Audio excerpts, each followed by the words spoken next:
Sandra all the time is here with the cold hard truth. She's the ears and the eyes for me and you. Every day, everyone want to hear from Sandra. And every time on the air, she's getting better. Tell your sister, tell your brother, tell your mama to call Sandra in the morning and in the evening. We always calling Sandra. And when they start fighting, they calling Sandra.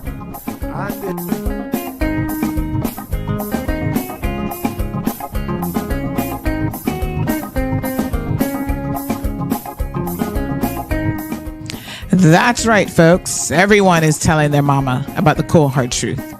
Welcome to another episode with more truth telling, more problem solving, and of course, more tea spilling than ever before. Sit back, students, grab your tea and turn up the volume because class is now in session. Call in at 936-2626 because your voice matters. Share your opinion on issues that matter the most to you.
Happy Tuesday, everyone.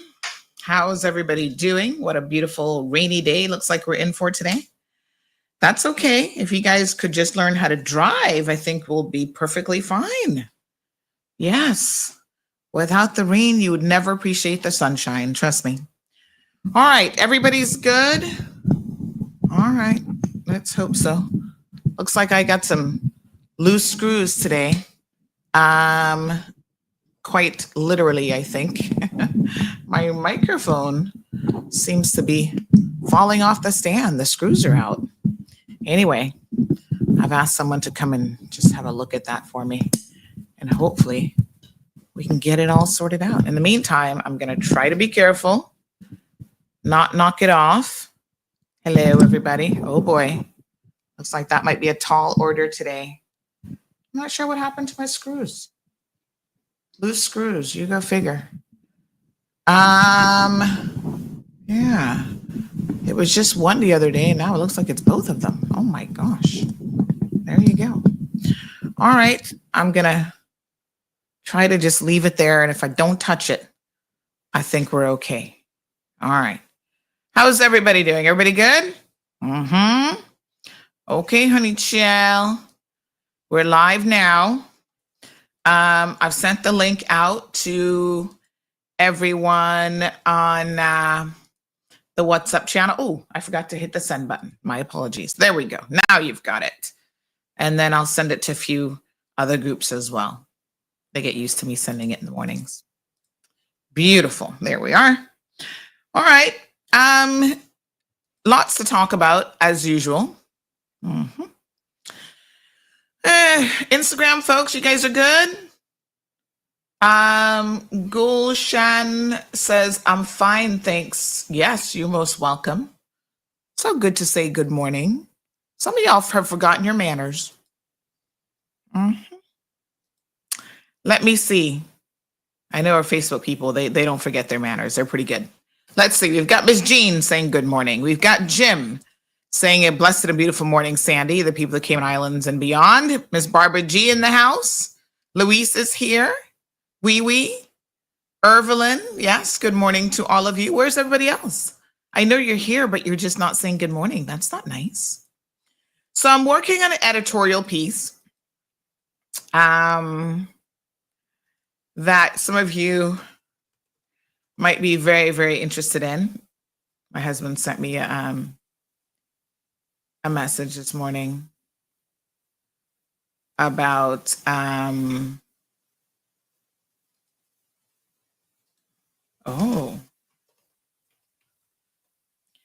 message this morning about coffee. Drinking coffee may make you live longer.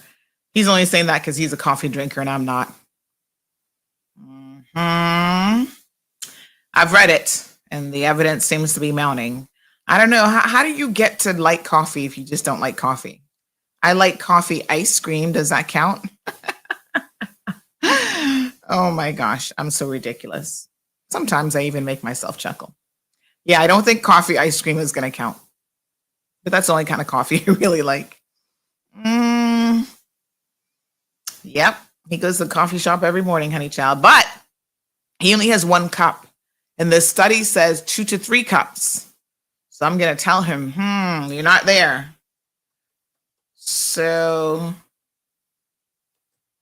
yeah, he doesn't drink it past midday because then he'd be up all night. He's not the best sleeper. And good morning to you, lovely. I love when people, they're listening, but they're on WhatsApp. They're like, I'm going to say good morning here. Hi, Abby. Morning, Shaka Zulu. Daniel in the house. Ooh, from, let me see if I can pronounce it right. Portugal. Is it Madeira, Portugal? Beautiful. Dan, so good to see you. Looks like have you lost some weight? You kind of look slim in that picture. You're looking good. Marshall, good morning. Carlene. Your husband says I'm the only person. He's like, you're one of the few people that call her that, her proper name. What should I call you? What's the nickname? Morning, Gabby. Paula's in the house. So good to see you, Paula. Luis is here. Good morning to Luis. So nice to see you. Are you still in Florida as well? Cherry Smith is in the house. Thank you, Mama. Miss Omiria. Happy New Year. Blessings, guidance, and protection to all. Thank you very much. Flora. Ooh, I got it right. Thank you, Dan. Gabby says, I don't like hard coffee, but I drink a cold coffee because it's lighter and sweeter. Oh, and those are the worst ones for you, like the Frappuccinos. Oh, they're so full of sugar. Honey child. I don't know what the benefits are in the coffee that's good for your heart, but I got a smoothie this morning. Look at Miss Stacy hooking me up with a smoothie. Okay, let's see. What is this one? Let's taste it. She always puts these straws upside down, though. I got to tell Miss Stacy, this little piece here actually goes at the bottom. So let's flip the straw. She's Miss Stacy's very adventurous. Oh, this one's kind of big for this hole. Miss Stacy's very adventurous in the kitchen, I must say. She likes to, how on earth did she get the straw in here even? This is the wrong straw for this one. Oh my gosh. She, oh my goodness. She is very adventurous. She likes to try new things. So yesterday she tried a tuna salad that was actually really good. I must say I enjoyed it. Had it for dinner.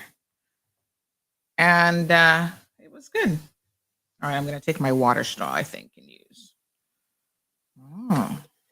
Uh-oh. I'm making a mess here today. All right, Miss Abby. How you doing, honey child? Let's talk politics. Y'all ready for today?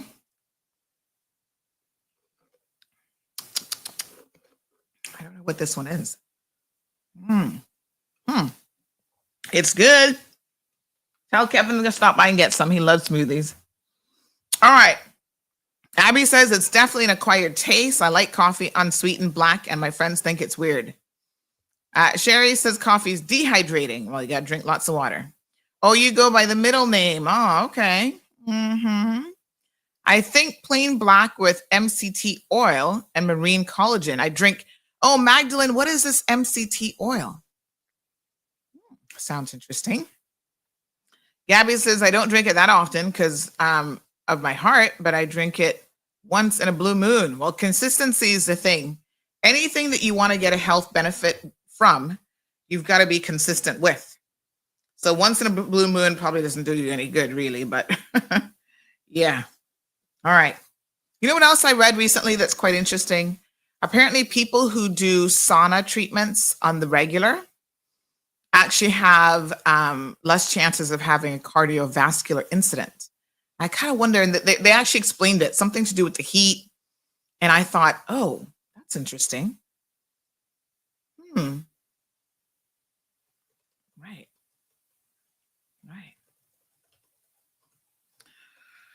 Okay, so let's talk politics for a minute.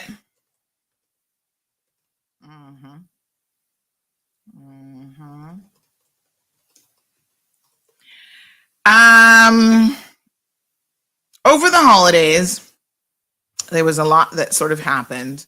Obviously, a lot of the MPs were out doing their Christmas deliveries. And, you know, someone said to me, Sandy, they're just buying votes. Well, I don't think that that is vote buying. And I think that we have lived in a community, quite frankly, that has become accustomed to, and then there's an expectation that at Christmas time, you know, school time, that the MPs will do some of their community stuff at that time. So in other words, they're going to have events for the kids, give away little backpacks with school supplies.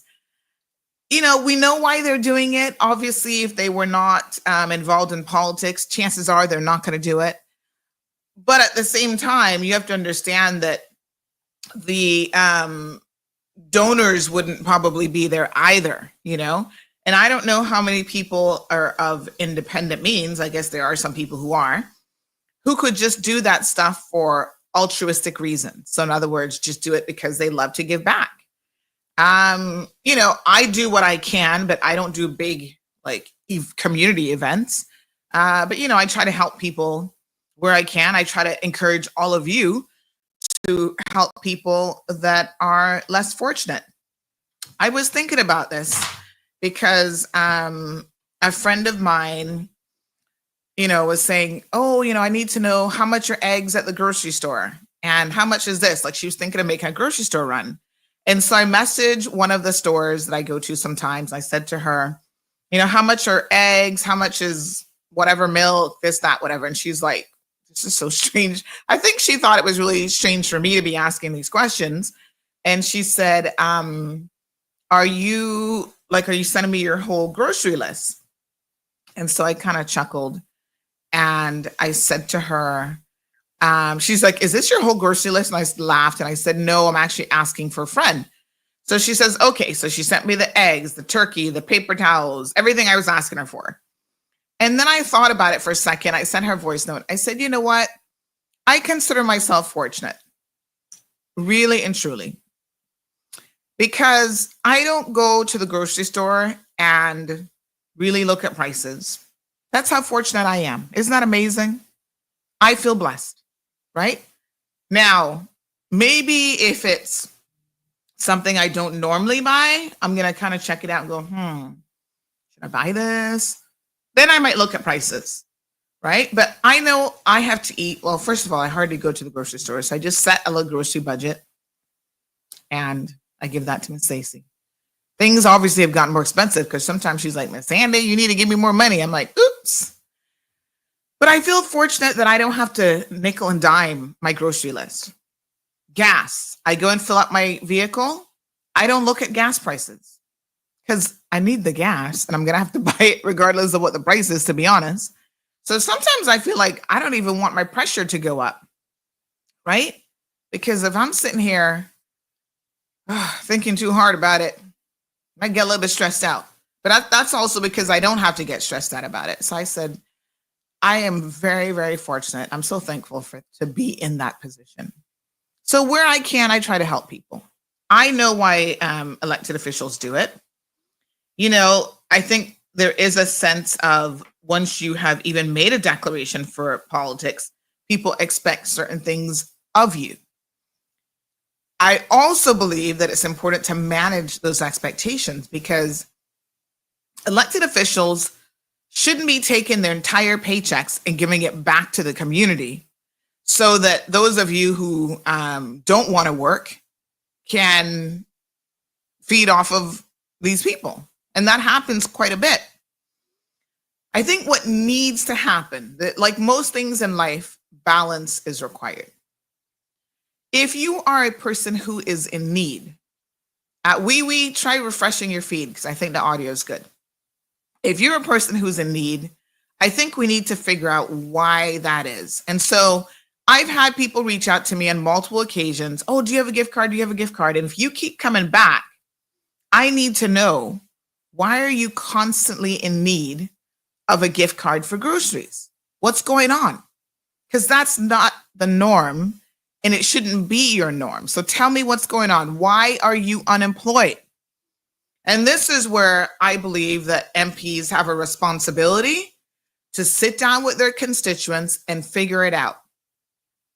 Are you unemployed because you're unemployable? No employer wants to have you because you don't want to show up to work. You're lazy. You're a thief because some of y'all got sticky fingers. Is it a competence issue? You didn't think school was important, so you barely made it through high school, or you didn't make it through high school. So we need to see about getting you that GED. It's important for you to be sustainable and be able to help yourself. Now, I know you're sitting here thinking, well, that sounds easy. No. I never said it was easy, right? As someone who has done it, you come from nothing. You come from people having no expectations of you in life.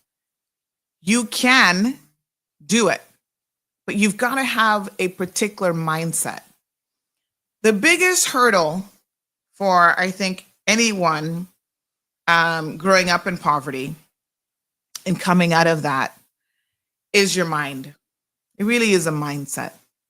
And unfortunately, you learn that from your environment. You learn that from your parents, your family members, right? And this is why it's a little bit of a tricky situation.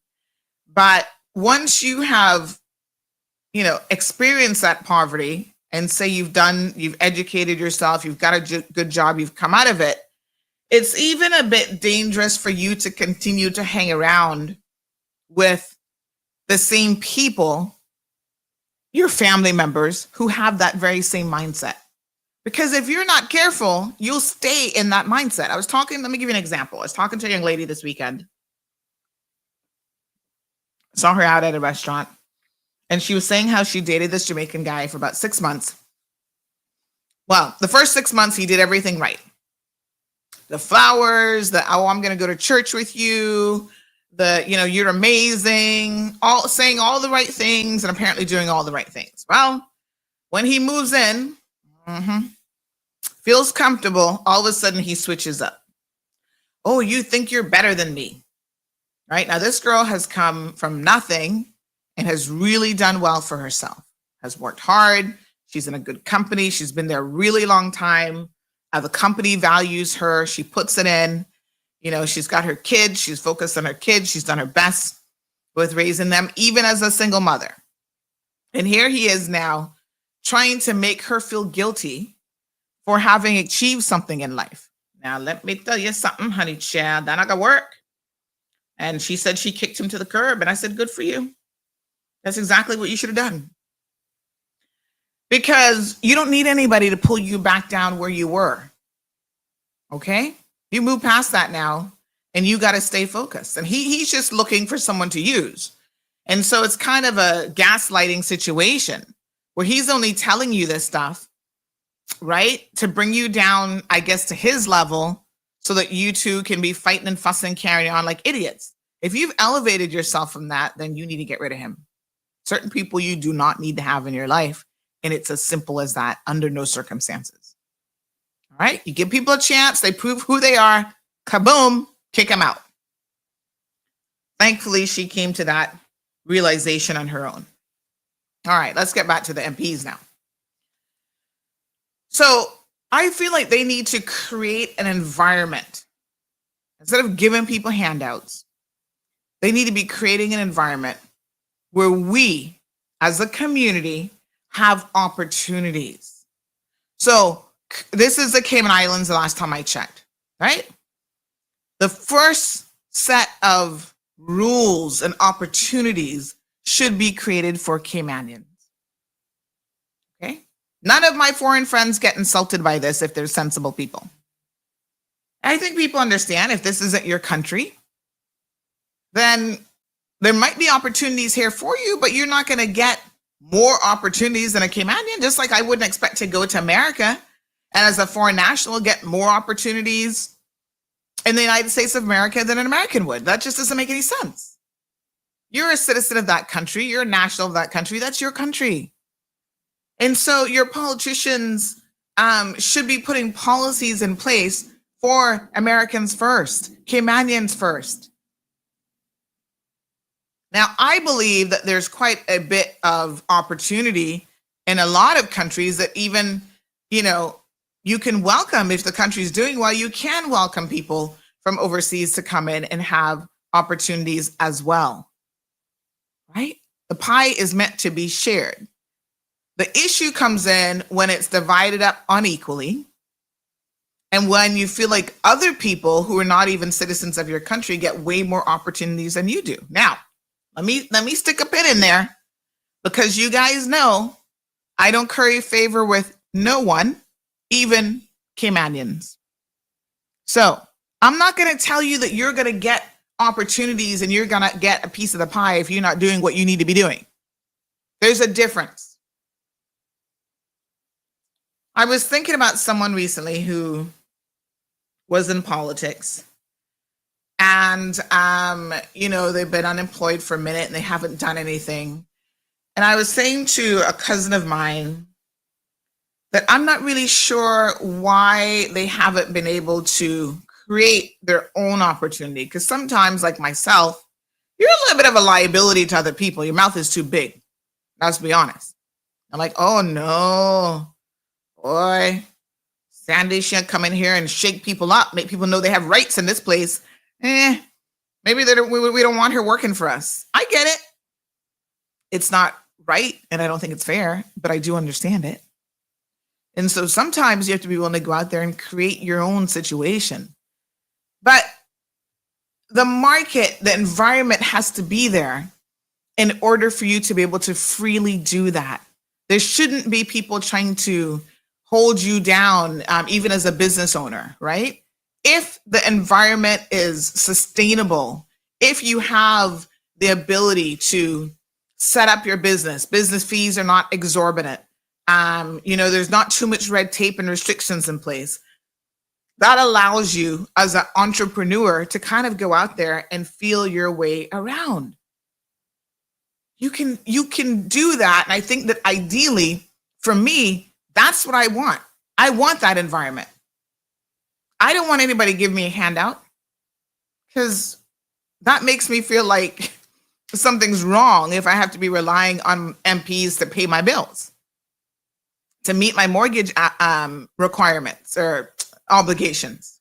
I feel good knowing that, you know what? Oh God, here comes that CUC bill. But yep, I might have to cut back on eating out a little bit, but I can afford to pay my bills. That's okay.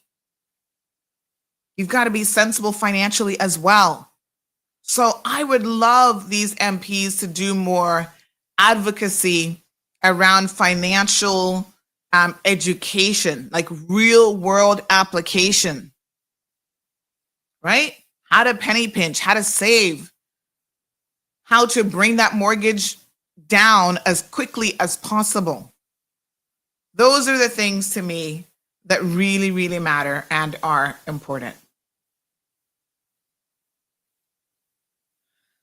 So there are some MPs who did a little something over the holidays, and I appreciate it. Thank you very, very much for that. I think the people also are appreciative. You know, there are some children at Christmas time who don't get very much at all. So that little bicycle means a lot to them. The little Christmas gifts, I know Mr. Panton, he went around and he's done it. Now, the thing about Wayne Panton is obviously he's in a different situation somewhat. And I say this with reservations because I think that we need to recognize that just because someone is of some financial means does not mean that they are going to be in a position to support your lifestyle. You know the saying, the more money you make, the more bills you have. That's true, you know. The more obligations you have. So, you know, him and his team, they were out doing their Christmas thing. And let's be honest, like I said, for years, he was actually one of those people who, or the only person that I've ever heard of, who wasn't even an MP and still maintained a constituency office for 4 solid years in between, and continued to do a lot of good in his community. Right? So they went around and they handed out, they did the whole Santa on the truck thing, and they handed out a lot of gifts to the kids. And I know the kids had a really good time. They enjoyed it. I think it's also a great opportunity for the politicians who are doing this to really get out into the constituency and to see people, because I'm not sure how often they get to do that, especially if they're up in that government building. You know, some of them just get stuck up in there. Some of them don't show up at all, and the people still don't see them. But I think it's good. It's good to get out there. Let young people see you. They need to know who they are. You know how many young people, you ask them who's the leader of the country and they don't have a clue? They don't even, they're like, leader of the country? They don't know. They don't know who that is. So I thought it was nice that a lot of them got out there and did some stuff. Now, I'm less impressed with people who do things. For example, I'm going to show you guys a few pictures from the Christmas season as well. People who get out there and do things like the parties, right? So this is something that John Dwayne Seymour does quite often, and I don't see how this really benefits young people. I mean, obviously, this is okay, I suppose, for the adults who like to party and drink and carry on. Here's Wayne Panton with Santa, Mrs. and Mr. Claus, and then the little kids, you know, getting their little gifts and stuff like that. So cute. So yeah, I mean, I don't think the parties and the giving out of alcohol, especially when you probably have one of those constituencies that are out here drinking a little bit too much. You know what I'm saying? We got too many people hanging out at Bodden Town Public Beach drinking and, quite frankly, wasting their lives. That's not being productive. So for me, when you encourage that kind of behavior, you're sending the wrong message and you're not contributing in any positive way to your community. You're just trying to get somebody, literally, you don't really care about the community. You're just honestly trying to get someone to go. I'll be here next year. That's Santa Claus. You're just trying to get someone to go out there and vote for you at all costs. And that does not impress me. And that seems like a cheap trick, but unfortunately, it seems to continue to work all the time for the for that particular constituency. So here's Santa and Mrs. Claus on the microphone, singing for the kids. That's good because some of these kids won't get out there. They won't be able to get out there and see Santa Claus. They're not going to go get a picture taken with Santa and that sort of thing. There's one here with one little girl getting a huge hug from Santa. You can just tell by the look on her face, like that just made her day, and I'm all for trying to give children as normal of a life as possible, even when they haven't had those opportunities because, their family may not have been able to afford it, right? So, I appreciate when those things are done. There is a thin line, though, sometimes between going out there and doing sort of this community initiatives, having parties for your seniors, which I love to see that happen as well. And I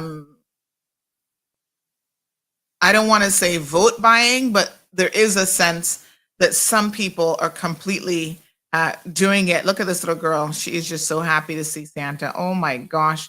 Look at the look on her face. She's like, it's Santa Claus. There is a thin line. I'm working on an editorial piece about sabotage, political sabotage. When I have it completed, I want you guys to have a listen to it. And I'm going to tell you something this morning that I need the people of the Cayman Islands to really pay attention to. The culmination of this is people will try to trick you with cheap tricks. Say that 5 times quickly. Cheap tricks. Cheap tricks, yeah? And it's not easy for some people to see the difference. But it is important for you to recognize when you are being fooled. And I'll tell you why.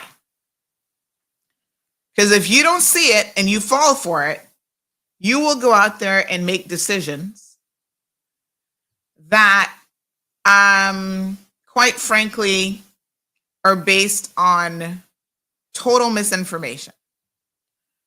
So one of the things that I try to do here is bring you guys up to speed on what's going on, things that are happening, so that hopefully you can be more of an educated voter. This is important. It's important for you to educate yourselves. And there's some individuals who are the master of disguise. Yeah, boy. They're very, very good at fooling the people.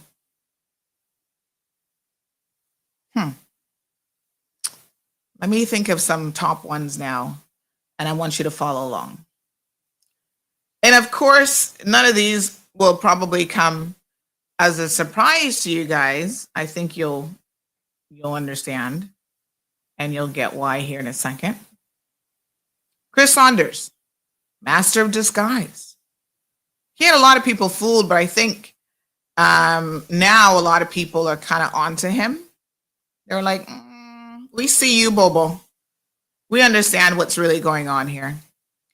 Dwayne John Seymour. I think the biggest trick that he pulls, and he actually kind of clued us in a little bit. He's like, yeah, y'all think I stupid? Well, he may be stupid. That is a question of what you consider to be,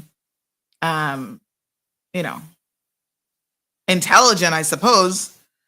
But he's no dummy when it comes to fooling the people and being a master of disguise. Recently, we had the Poinciana Medical Facility open. You guys remember this? Early December. It was a big hoopla, big to-do.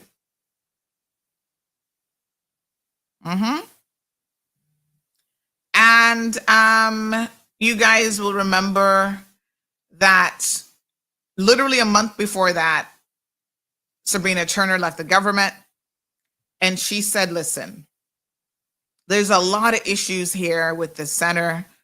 Windows are where doors are supposed to be, or the other way around, doors are where windows, leaks, all kind of foolishness. And, it was another department, the planning department, that was responsible, and public works, that was responsible for the delivery of the facility to her ministry. Okay? So her hands were tied in more ways than one. Number one, elected officials are not supposed to be interfering with the civil service. If you have a project manager, a building inspector, or someone like that who isn't doing their job, that falls under France Manderson, chief officers, HR managers, and so on. So the elected officials are in dialogue 99% of the time with their chief officers. This is the direction that I want this project or this ministry to go. Or if they've taken on a project like this that has been a decade or more in the making, they're like, we just need to get this finished. Where are we? So they can ask the questions. And then their chief officers get the answers from other people and provide them with the answers. The problem is, sometimes there is a sense that maybe the civil servants are playing their own set of games. I mean, I don't really know. But they don't always tell the truth. Maybe they're a little bit disingenuous at times. Or maybe they're afraid of other ministers more than they're afraid of their own ministers. I mean, you have to question a lot of times what on earth is going on. So this facility, it seems like it was a hard time getting that CO in their hands. But of course, the second that Sabrina Turner left, they were able to make it happen. Now, there's a theory about this. I'm going to share this theory with you. The theory is, since the PPM, aka the progressives, were the ones who kind of started this project, because remember, they've been in now previously for 10, 15 years, whatever it was, and they were never able to get it delivered. They wanted it to be delivered under sort of their leadership. Let's follow the logic here. Dwayne Seymour was the Minister of Health during the last tenure, okay? He didn't get it this time. He didn't even have a ministry. Chris Saunders and Jay brought him into the PAC government. There's always been a big question mark about why that was even done. All right? So they brought him in to the PAC government. All sorts of things happened. Julie gets back in, gets rid of Ween Panton. She gets back in. She's a PPM member. All of a sudden, we start seeing Barbara Connolly showing up to events as though she is a parliamentary secretary. She starts shadowing the Minister of Education. You can go back and look at some of the pictures and look at some of the videos. John eventually, after the resignation of the 4 members, gets his ministry back. So now it's like, right, the PPM is back in, I don't know if y'all realize it, but they're back in. They say, okay, we got a minority government now. We're going to let them do their thing. We're not going to contest them on very much unless it's contentious legislation, they say. We're going to talk about that here in a second, because what is contentious legislation? You can define that in a lot of different ways. All right. So they're about 75% back in. Julie's like, yep, come on to this event. She's very, very inclusive because she's still a PPM member on the roll. She's, more than willing. She worked with them during the last election. She would have helped them form a government. Could they put the numbers together, et cetera, et cetera. All right. So all of a sudden, they could quite conveniently get a CO. And I'm thinking, that's wow. If you were easily fooled, you would have thought, oh my God, that's impressive. That makes Sabrina look bad. Sabrina couldn't do it. And it wasn't Sabrina, right?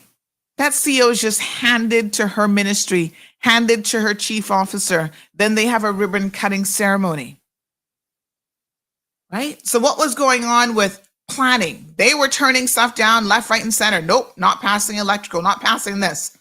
So all of a sudden, in the space of a month, all these issues that existed, all of these construction issues could be resolved to the point where you can finally get the certificate of occupancy. I sent a question, a series of questions. Let me just see if I can even put a date on this, to the ministry regarding the, let me just see here. The issues, outstanding issues with Poinciana. All now, I have not received any answers. This was back in November, I think. So it might have even been before that. Yes, November the 1st. I wanted to know, what were the outstanding issues why the facility could not get a CO? And I think this is before they actually resigned. I think they resigned maybe a week or so later. So this is when Sabrina was still the minister. Yeah. I'm asking about staff being hired, receiving payment. I want to know, how much have we started to pay out to staff? Although they're actually not, I mean, they might be doing some training, I suppose, but you know, are they really working? How many months have they been employed for? How many managers are in place? I said, are all the managers in place? Are all the support staff in place? Has all staff training been completed? What contractor was responsible for the remaining issues? How long has the current issues been known about? All of this stuff I asked November the 1st, and I've not received the answers. Now, to be fair, I sent it to the Ministry of Health. They have indicated that, once again, it wasn't really them. A lot of these questions were for the planning ministry. So it's planning, agriculture, housing, infrastructure, transport and development. And they would send that on to them. This was a FOI, and still I have received no response. As a matter of fact, let me just shoot them a quick email. Please note that I have still not received any response to the below.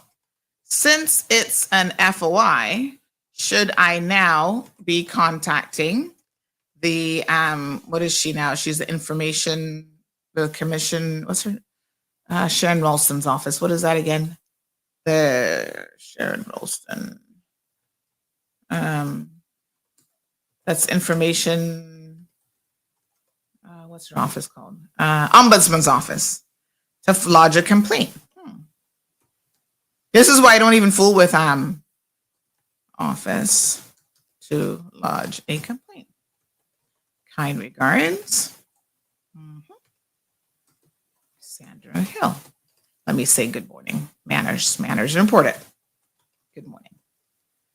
And in fact, let me even say Happy New Year. Yeah. So, still no answers. Okay, sent it to everybody. Good. And this is important because we've now had a full circle moment where I'm going to tell you, if I had gotten a response to those questions, yeah, I might not be having this conversation with you today, because now you're going to be shocked and surprised at what I'm about to tell you.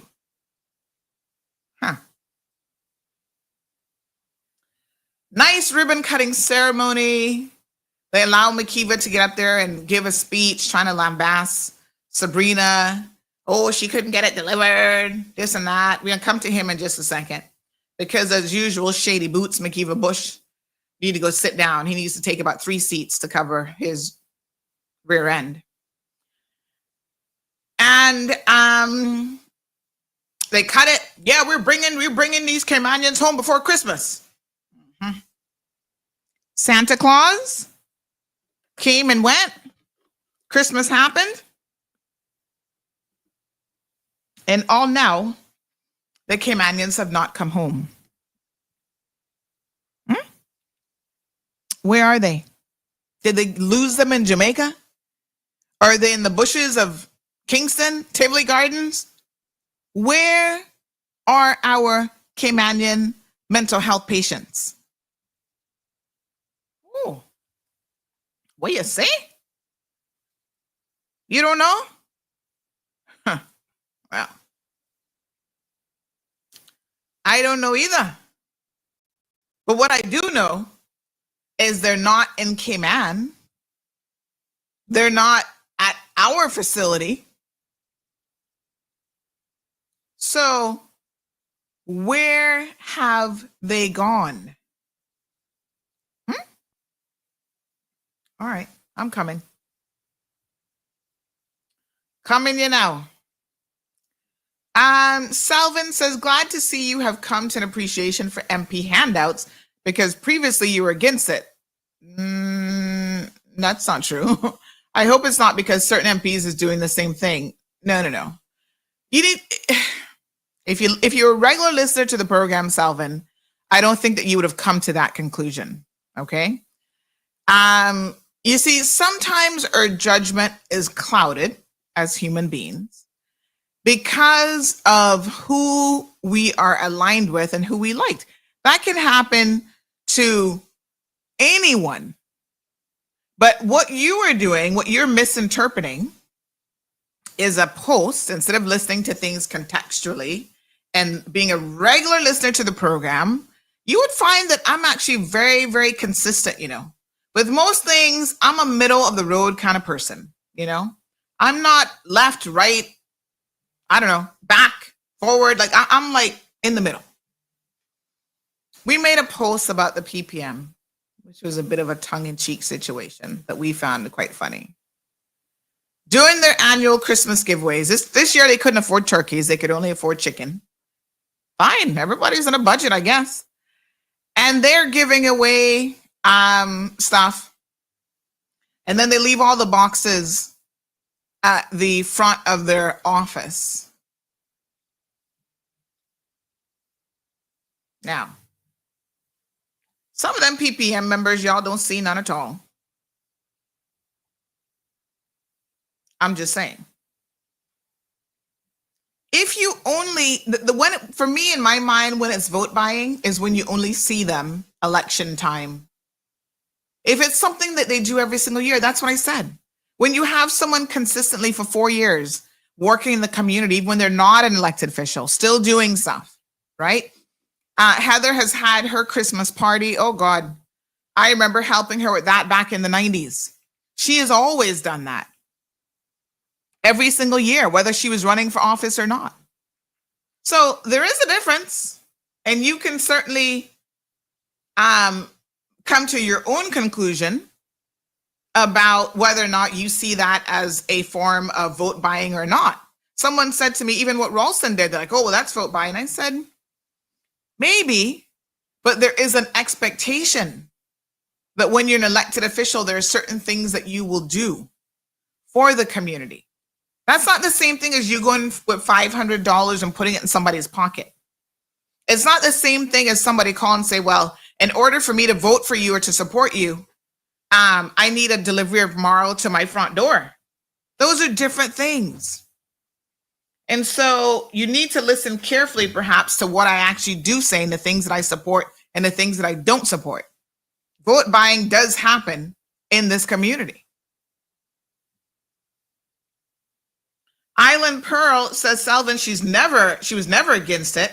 She was against the intention behind it and trying to warn the people of Cayman not to be fooled. And like I said, this is why you as voters need to make sure that you're educating yourselves.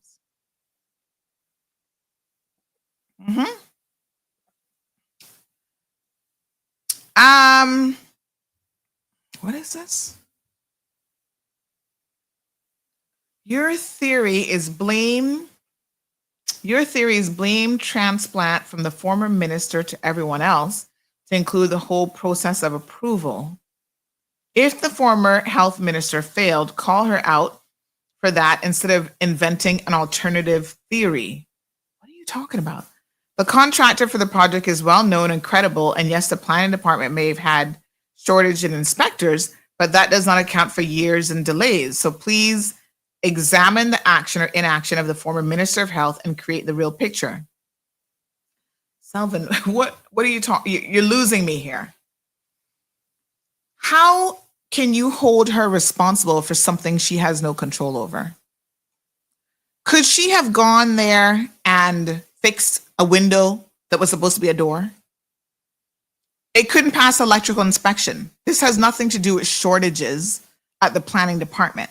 It failed numerous inspections. Had you listened to when the former minister came on and she talked about some of the issues, you might be aware. How can she fix constructural, what would be constructural? Is that the right word?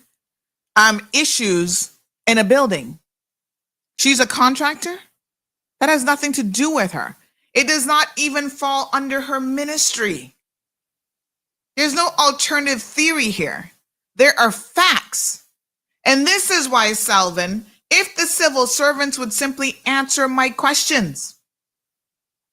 When I said to them, what is it failing? What is still outstanding? If I had gotten an answer on November the 1st to any of those things, I would be in a position to tell you now why that facility was not getting a certificate of occupancy. And I have actually spoken, right, to the ministry responsible, and they have admitted off the record, and these are people now in the political arm of things, they have admitted that yes, the facility was not getting a certificate of occupancy. The project manager is who should be held responsible for why this facility has taken too long. But there was political interference. So let me be very, very clear. You talk about, Selvin, a what'd you say? That it was the contractor for the project is a well-known and credible. Who was the contractor for the project? It was more than one contractor. Did you know that? Because I noticed you missed out on the conversations that we had about that, about the delays. One of the contractors that was doing some of the bungalows, so we're not talking about McAlpine. That's not who we're talking about, because I'm sure that's who you're referring to when you're saying, oh, they're well-known, they're respected. They did their part. They didn't have any issues with what they did. What John Dwayne Seymour did, when the bid came in under the PPM government for this facility, he said, oh, no. This is not value for money. We need value for money. He went out there and somehow on his own, which I've yet to fully understand how this is even possible, given the bidding process that happens with government, the procurement process is not supposed to have any political interference. He went out there and got this AAA construction company to a lot cheaper, and you get what you pay for sometimes, to actually build the bungalows, and that's where the issues are. The issues weren't with the main building that McAlpine did, but McAlpine was not the contractor for the entire project. So ask yourself how John is able, out of his own mouth, to go around bragging about, oh yeah, government gonna save all this money because he's brought in this AAA construction, blah, blah, blah. Has government saved money given the amount of delays in the project and the amount of corrections that actually needed to be made? How is that saving any money? It's like the theory of build once and pay a little bit extra, or build twice or 3 times, constantly having to fix stuff. So let us be clear. There were multiple contractors on the job that got different parts of it. My understanding, and again, John was the one going around bragging about this, is that he was the one who brought in this cheaper contractor to do the bungalows for government. And by and large, that's where the delays were. That's where all the planning issues were. How can this facility not pass planning inspection, electrical inspection? So you can't get a certificate of occupancy for just the main building and not the bungalows, because the whole thing is a singular project that needs to open.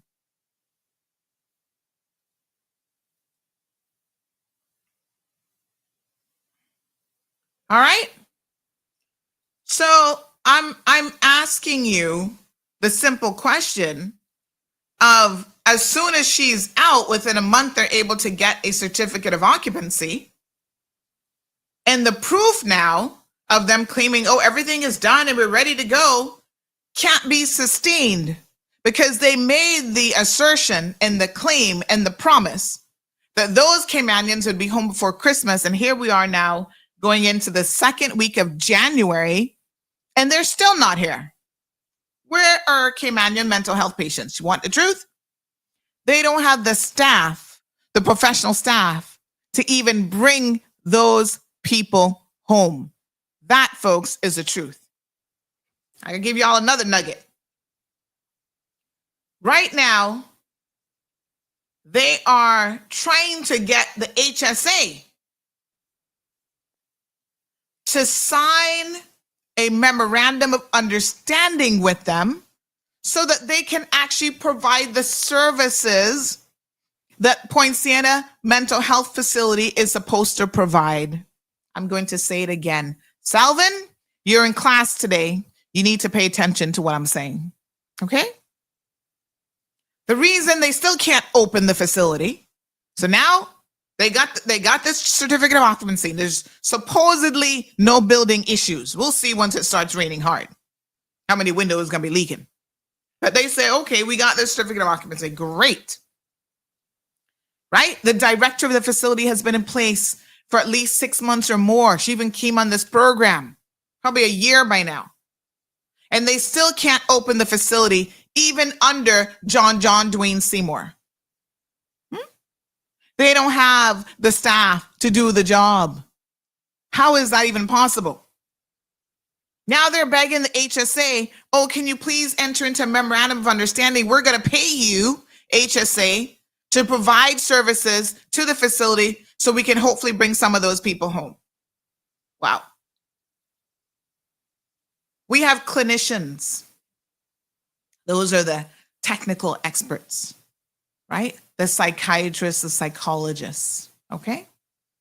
Who are sitting there going, some of the cases are so severe that you have at this facility in Jamaica that, and by the way, they're not at Bellevue anymore.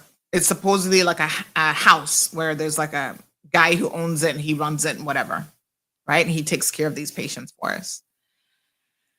This facility in East End, not East End, the Point Siena facility, my apologies, is still not fully equipped to be able to bring those individuals home. And it will never be, because it's not designed for those extreme cases.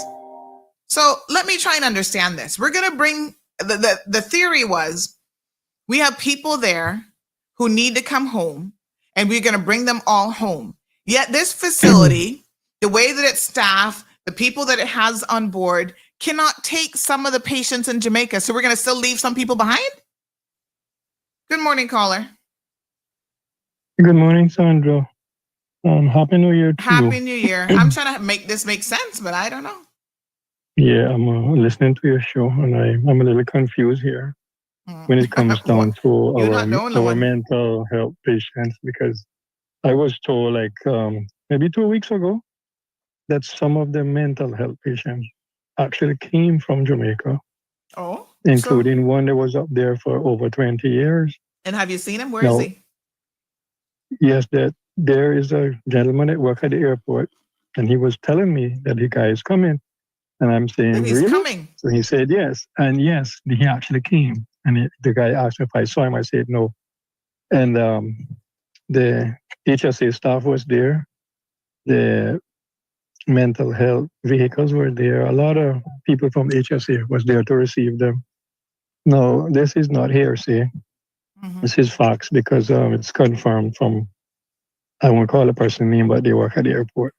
Okay. Because they were asking me, where is this? What about this guy that we heard was dead? I said, yes, he's supposed to be dead. He said, no, he was in Jamaica all this time and he's coming today. And he actually came along with some other ones. So just giving you that. And you can have it Where confirmed. is he? Because I have people in the medical profession right now who are messaging me as you're saying this, and they're saying that's not true. Where is he? That's a good question. I'm right now at the Marriott. I can't tell you where he's at, but I'm telling you it's confirmed that he's here and along with others. Okay, check that out. Get it confirmed, please, because I don't want you to be like giving information that is Yeah. not true. So somebody If else in said, fact true. let me just confirm this one.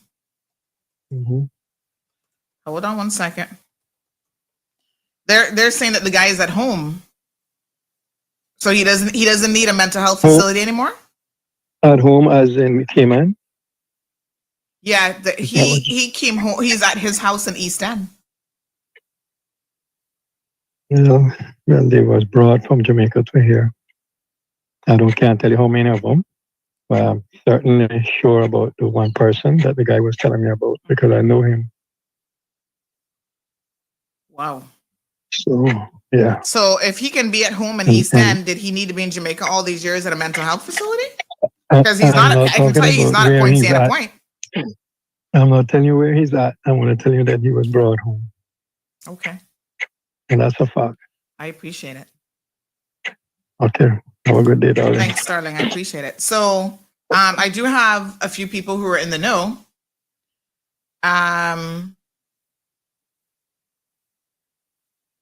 That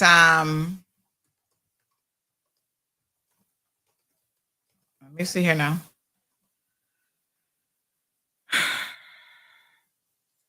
Let me see. This person said there's just so much that is wrong with this whole situation. So there is one person that they're saying is at home in East End. So who is taking care of him? His family? Okay. So another person says there are a few of them that came home, apparently, but they don't want the media to know.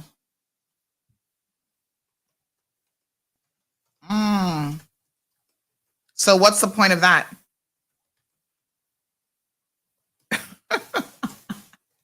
They don't want us to know because they haven't put them in the facility that was supposed to be built for them to go into, which is Point Sienna Point.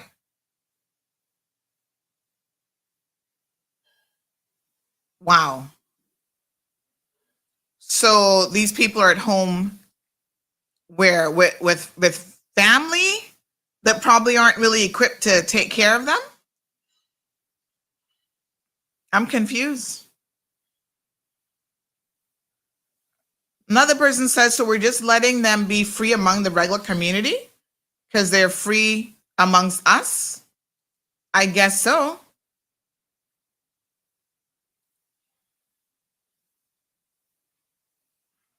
Oh my God. Wow. Psychiatric nurses, another question coming in. Psychiatric nurses aides haven't had any training those that are working from, they're from Jamaica. What on earth?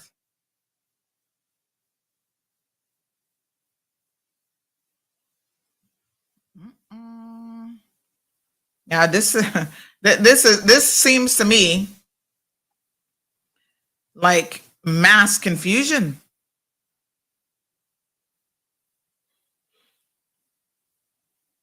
Policies that the director should have in place.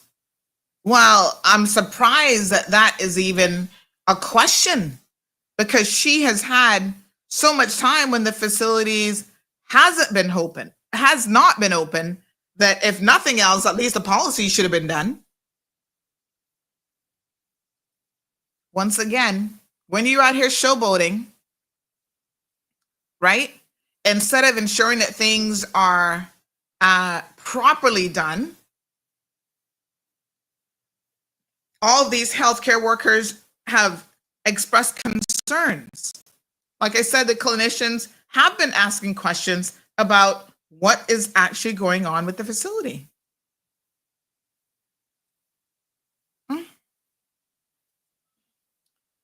Well, this is something else.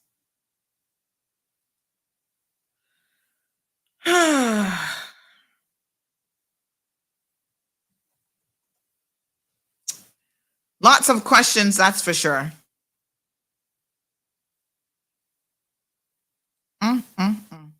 Salvin's asking, well, who got fired for all these failures? No one. Well, that's a question for the civil service, sir. Yeah. Island Pearl said she's not responsible because the issue was there from the previous government, and she did indeed try to fix it. Once she leaves, everything is now in order. Obviously not. Read between the lines, they needed her to fail. Well, this is the point that I'm trying to get to, is this isn't a question of they needed her to fail. Maybe so, but they're also failing, because now we're hearing on the down low that some patients have come home, supposedly. They have nowhere to put them, right? And I'm still confused about where they are. Somebody else said some of them are at home in East End. I know someone that their sister was in Jamaica and is there. Are they in home at their, let me clarify. Are they at home in East End, or they're somewhere being hidden by government in East End? Where are they?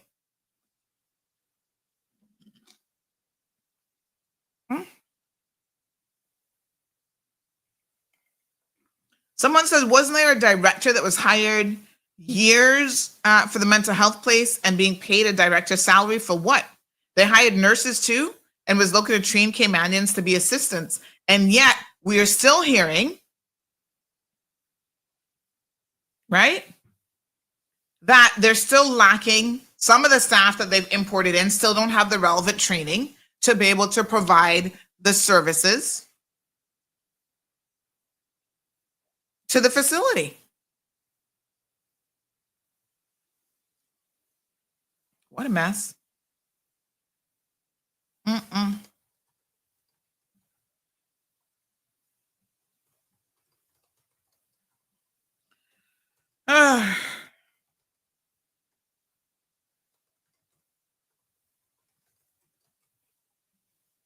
All right. Lots of questions. Lots of questions. Unbelievable.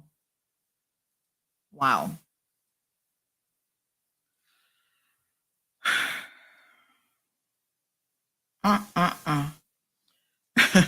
Somebody made a comment about you, Salvin. I'll just send it to you so you can read it for yourself. Well, basically they're saying that you can't be objective.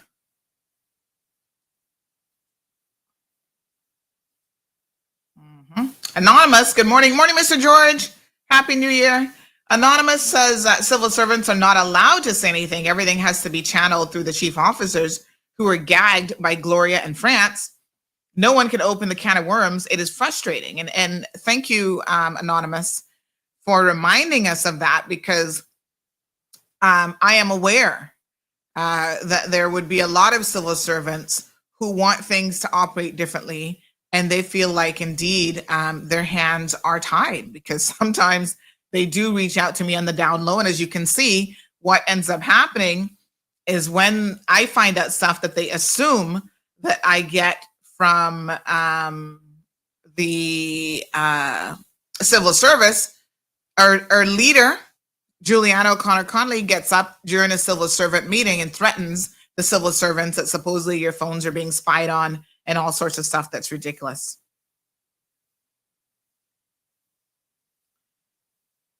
This person says that the facility is open. Oh. There was a 911 call there last night for a patient having a medical problem. They were taken to the HSA emergency room, and that place is destined for disaster. And the patients are the ones, they are failing. Shameful. Okay. So it seems to me that we need to ask some questions of the director at the facility. And we'll go back to the ministry again and ask some more questions, because we know at least one patient is there that had a medical emergency last night already. And so then I am confused by other clinicians essentially saying that the facility isn't open. All of our Caymanians have not been brought home. What on earth is going on? Where are they? And then now I'm hearing that there's some sort of cover up, in fact, to hide the fact that some of them are actually here. Why would you need to do that? You made a huge public announcement, right? That, you were bringing them back home. So what's the big deal to say that they finally returned home? The whole thing is, what a mess. I'm royally confused. Miss Dorothy, good morning to you. Darlene says, good morning, everyone. Sandy, did our mental health patients in Jamaica return it? Well, Darlene, that's the whole conversation, and you must have just joined us. This is the whole conversation that we're having, because I was told that they had not returned home because they don't have the necessary staff complement with the training that's required. And so now they're looking into entering into a memorandum of understanding with the HSA. So now I need to ask the HSA if they have a memorandum of understanding in place with the facility. And if so, what is the date of that? Some people are saying, no, they don't. Other people are saying there's a memorandum with somebody. It's just like, what the heck?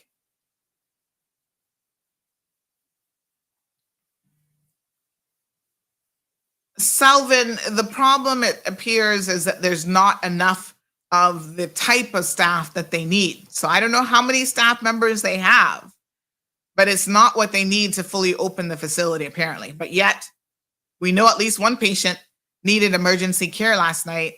So that sounds really, really crazy. Wow. Unbelievable. This sounds like a hot mess, and then some. Diana, you're absolutely correct. More questions than answers. Way too many questions, if you ask me. I can't remember if anyone told me who this AAA construction was. We might have to ask Dwayne Seymour.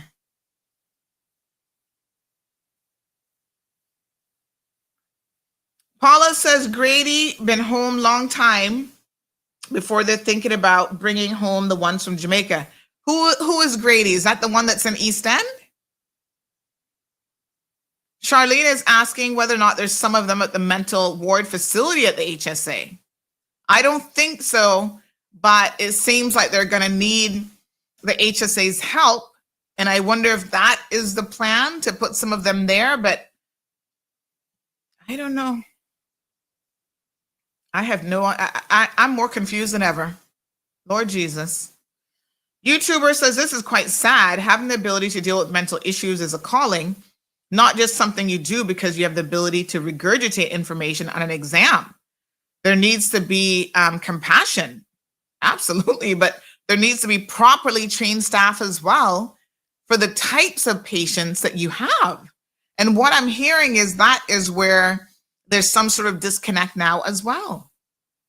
Now I'm going to tell you all something else. Apparently, Makiva Bush has a family member that he tends to pawn off on this facility. And so one of the reasons he is so invested in this is he's going to use this is the allegation, as his personal dumping ground for some of his relatives. And in fact, at the grand opening, he was overheard speaking to another minister in the UPM government, saying bungalow number 5 over there is where she could be placed. That'll be good for you and your family. Boy. Is there no proper intake? How do you decide who is going to be there?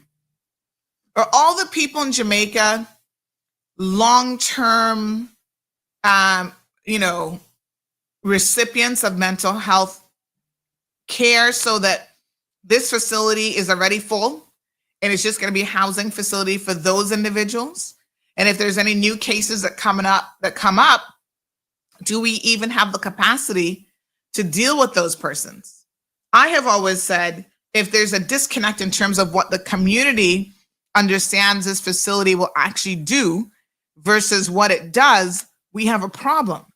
What type of patients will be at Point Siena? Who can go there? None of this has been properly explained to the people, unfortunately.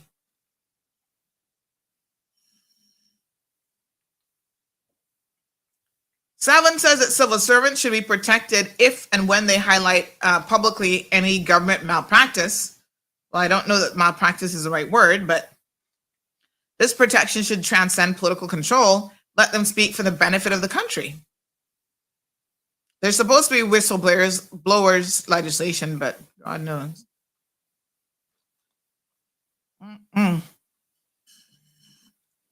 Gabby says, I see an ad for a job there on the government website, so it must be open. Well,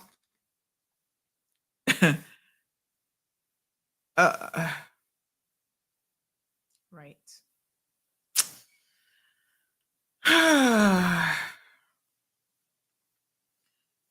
Choma says that most expats look at Cayman as a meal ticket, not a place of interest, and don't give a damn about Caymanians. Only their salary, and the government only need votes. So Paula says they're home. How many are home? How many are still in Jamaica? And how many are home? All right, I can see that we obviously have some more questions for the ministry that won't answer them anyway, but let me see.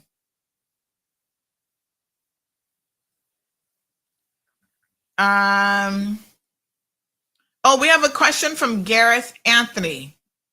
Hold on. So Garrett says, how come CMR is now defending Sabrina after all that has been said about her previously? Is it because she's fully in bed with Panton? Gareth, do you live in the Cayman Islands?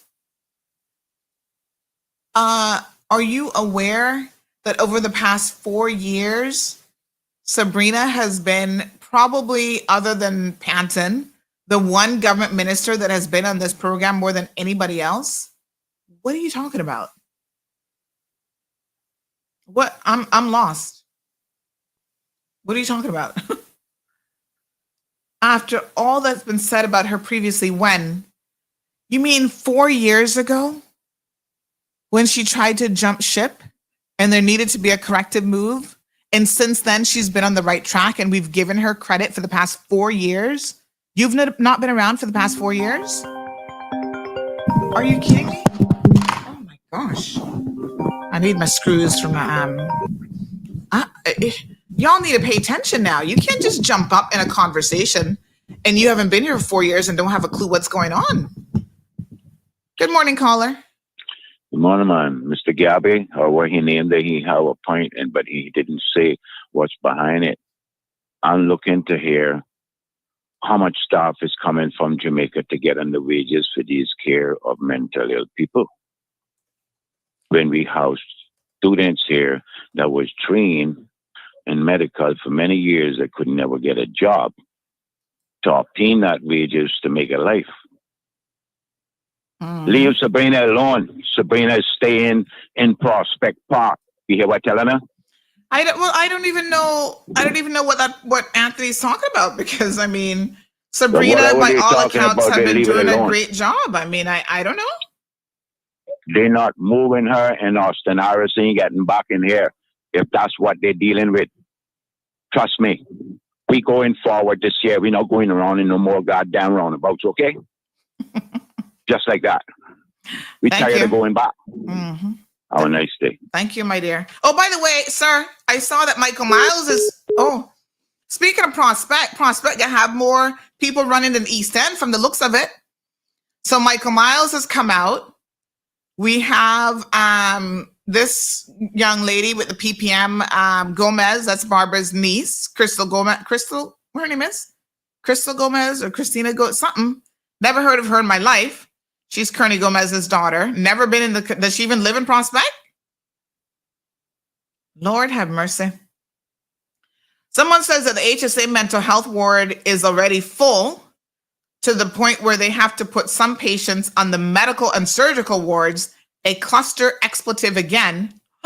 They're mental health patients on the medical and surgical wards? What the hell? No, sir. Dr. Larkhart is the only one who stood up and said it was being done wrong and got out because the ministry and relevant parties thought that they knew better. They should have listened to him from day one and brought in Real Roberts to help. My Lord Jesus. Oh my gosh.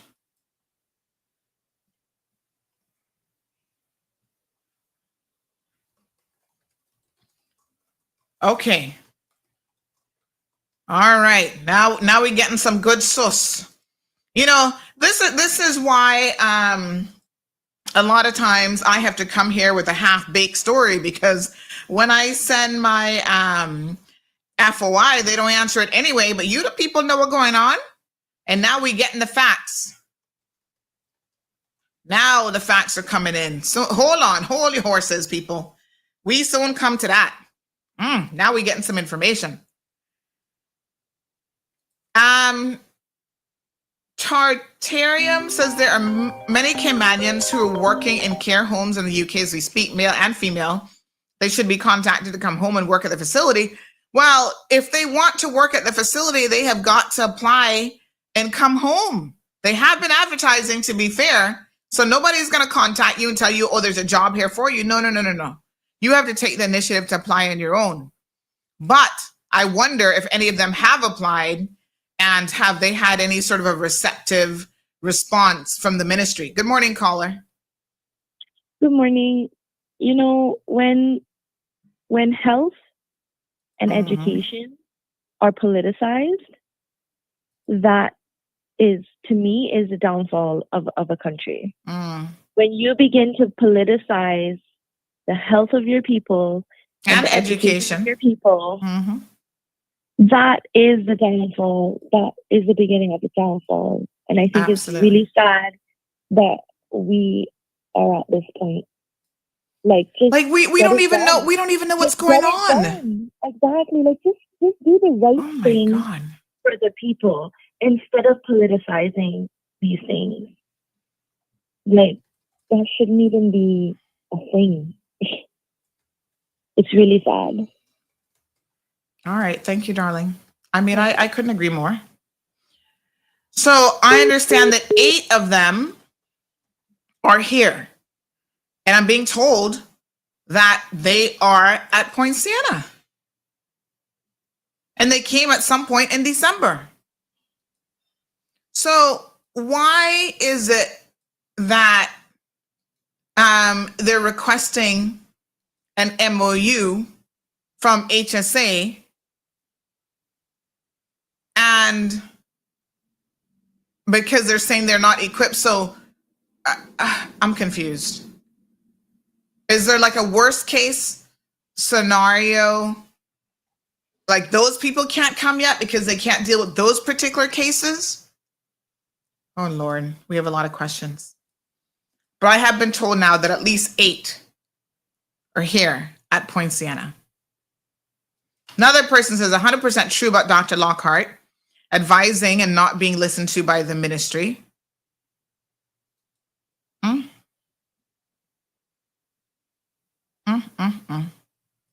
What a hot mess. All right. Someone says haste makes waste. This person says the director is only out for money. They are all at Point Siena except one who came a few weeks before and is in the hospital with medical issues. My gosh.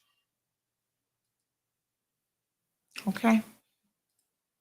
Well, that certainly clarifies some of this. And it's good to know that at least we have some of them there. All right. Sandy is the CO for the mental health home for the entire place, because I'm hearing that it's only for 4 rooms. You know how many Caymanians died in that home in Jamaica? Even a healthy young West Bay guy in his early 30s died. We lost at least 10 Caymanians down there. I hadn't heard that, to be honest. Wasn't there a director that was hired years ago for the mental health place and being paid a director salary for what? Sandy, those Caymanian mental health patients are more alert than these damn politicians, especially Dwayne Seymour and Julie, needs to be the 2 persons they put in that place. Knowing McKeeva, he would want rental for that too. It's a hot mess. Wow. Seems like we got a lot of questions. I have a friend who's working at the HSA Mental Health. They brought in nurses aides from Jamaica, and they're being paid over $1,000 more than the HSA staff. Yet HSA staff are having to train them. Oh my Lord. What? Ugh. Wow. Now, by the way, Ozzy over the weekend resigned from his board appointment at HSA. So who would be the director now of the board at HSA? I have to wonder who that is.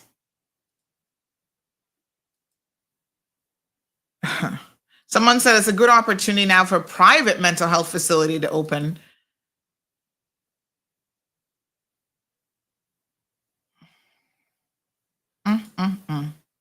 So someone said, yep, there are 8 for a fact. Did they come in on Christmas Eve? Wow. Anyway, we getting some answers here now. So let's see. Miss Moya, good morning, says, I must say Sabrina was one of the few who not only showed up for work, but worked. She even spoke up and let us know what and who caused the problems at the mental health facility from the jump to date. And yes, I mean, listen, you know, like I said, I don't know where Gareth is. he seems like he's about 4 years behind the cue ball, as they say. He's a little bit lost on what is going on. You know, really and truly, Sabrina has impressed me. I think she got off to a little bit of a rocky start with that whole situation. She explained herself in terms of why she had made that decision at the time. I think she wasn't politically savvy, and there were people who, you know, had hoodwinked her into thinking that the PPM was what the people of this country wanted and were a better alternative. And once she made that corrective move, she's been on the straight and narrow ever since. In fact, I understand that she was probably one of the better ministers that they had there overall. Like, she focused and, you know, kept her head down and just doing the job. So Shaka Tartarian says the government should reach out to them through the KMI connection because they don't know. After all, this was sudden. It wasn't really that sudden. It was 10 years in the making. And I can tell you that the director, as well as the minister, actually came on our show. Let me try to go back and tell you when they were here with a recruitment exercise, and that was probably at least 6 months ago. So this wasn't really all that sudden, but this is where now Caymanians have to do their part with keeping up. They were advertising it very, very heavily. Let me see if I can remember when they came on. So it might have been, oh Lord, when was that? I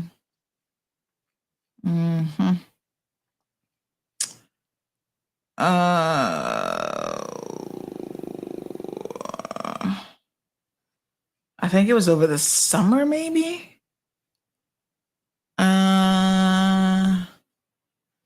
It was a while that they came on. Oh yes, March 20th of 2024. Yep. So that's when they came on talking about their recruitment drive, which is also being advertised on the government website and other places as well. So I wouldn't say that that was sudden, Tartarian. This now is where we all have an obligation to make sure that we're keeping up with what's happening around us. And if you're in the mental health profession and you're interested in making a move back home, you should have been keeping an eye on that. But yes, they came in March, on March the 20th, in fact. And here's a screenshot to prove it. And there's the Minister of Health on here encouraging Caymanians to apply. And they were training people. And they were talking about what they were doing in terms of the staff, et cetera, et cetera. So there's the director. They were together. Yep. All right. Justice will be served.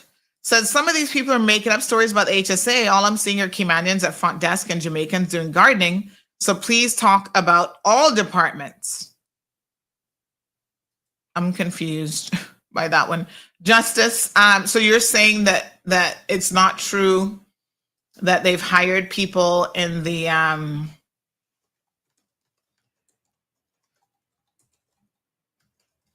that they've hired people in mental health that are being paid more than the Caymanians? I mean, we will certainly make some inquiries there.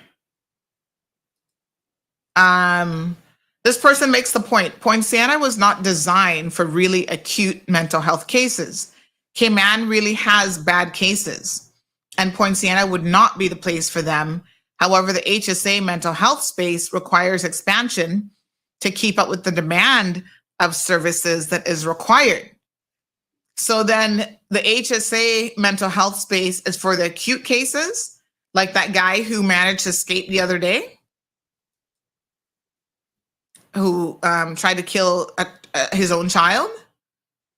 I'm guessing he's an acute case, but yet I'm hearing that he gets to go to the gym, escorted to the gym with minimal escort services, and gets to work out and all sorts of stuff. And when I asked what the protocol was of the HSA for handling these, I got a response from their lawyer, which was basically like a non-response. It was asking me more questions and didn't really provide any answers. Oh, Garrett says that CMR has a political agenda and is being used to promote certain politicians. Come on now. We are all not that drunk, and Brown is.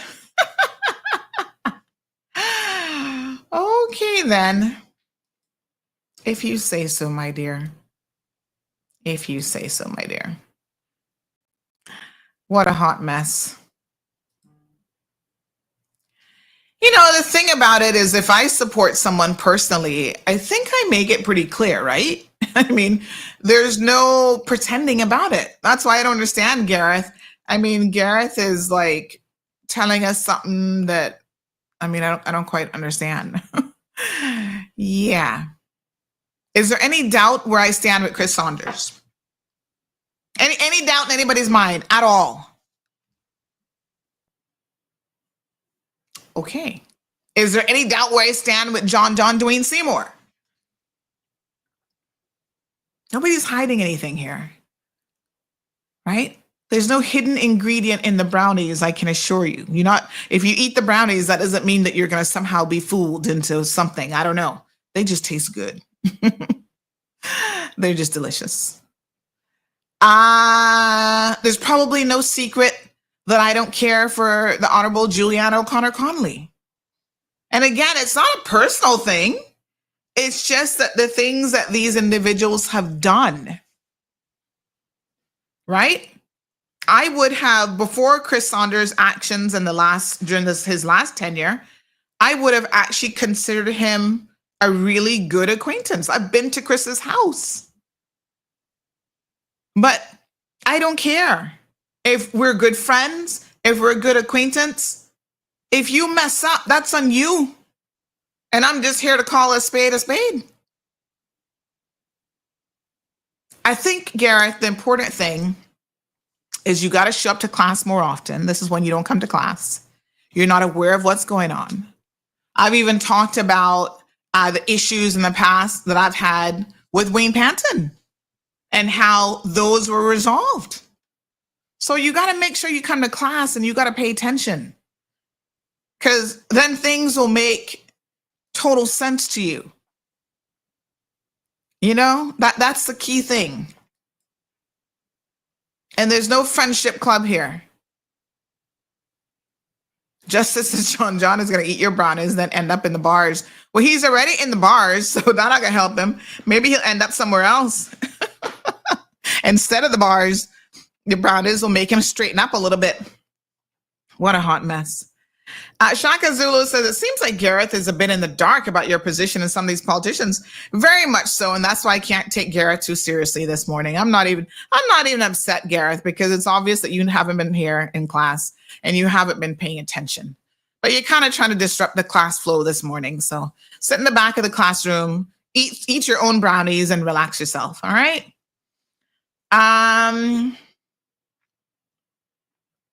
Selvin says, there's no doubt in those you called out, but please tell me for those that you support, and I am in class. You're not in class a lot either, Selvin. But what I will say, and I've said this before, is right now we're in the heat of the political season. So I'm not here to, this is like the guy who asked me the other day who to vote for. I'm not going to tell you who to vote for. And at this stage of the game, I want you guys to pay attention and come to your own conclusions about an individual's performance or not. There are people who have ran before, for example, who will be throwing their hat back in to the political arena, and they are running again. And so those individuals, the only question I will have for you is you need to look at their track record and you need to say for yourself, where have they been for the past 4 years? And we talk about a report card, which we're going to be using. What has their performance been? Where have they, been in the community? I was talking to a young man yesterday who had brought up he said, boy, Sandy, your show has been kind of hot the last couple of days with this whole Leon Gold thing. And he said, the thing about it is Leon hasn't even ever done anything for anybody in the community. Nothing good, that's for sure. He's been out there helping himself to women and doing whatever. And even talked about this little club. You young people know more than me about what's going on in the streets. So this young man was saying to me, he's out here. There was allegations in the conversation about, supplying these white women with cocaine, these foreigners that come here because they don't know no better. And they get them high in a little bit of cocaine. Next thing you know, you can take advantage of them. And part of this club called, what do they call themselves? Something. Oh, gosh, I can't remember now. But like, in other words, they believe they're such good looking men and they can go out there and do whatever they want and have whatever women and stuff they want, even if they're plying them full of drugs and stuff like that. Listen, Caymanians know what's going on, A lot of you are fully cognizant of what is happening in these streets. It's no secret. And so he's like, yeah, all this stuff that you're telling us about Leon, nobody not surprised by none of that. The people who really know. But the thing is, some of y'all don't know. So it is your time now to look at your candidates. And so what I'm going to encourage you, instead of you worrying about who I'm voting for and what I'm doing, hold on one second. You guys need to do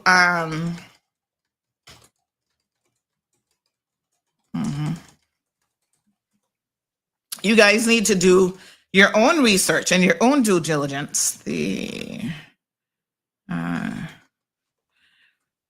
come to your own conclusions. I'm just saying. All right. So there's no acute cases at the facility. Only persons who can be rehabilitated are back into the community as per upper management. All persons there must be independent and can manage ADL skills on their own.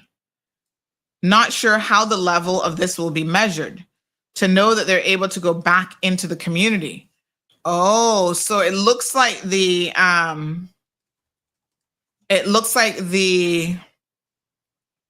acute cases must be staying in Jamaica then. Maybe that's what the MOU is for, the acute cases, but then I'm hearing the HSA doesn't have the capacity themselves. So I'm a little bit confused by that. So ADL, for those of us who might not know that, so basic ADLs is activities of daily living. So being able to feed themselves, dressing themselves, and being able to take care of themselves in terms of like personal hygiene. You know, they know how to take a bath and to groom themselves, that sort of thing. And they have, you know, continence so they can control their bowel and that sort of thing. So, well, thank you for that. It's good to know these things. It really, really is.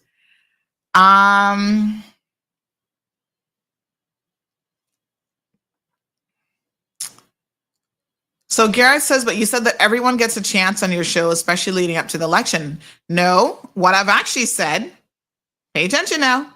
What I've actually said, it's now pay to play time. The people that you see coming on here have to pay. The free chances are over.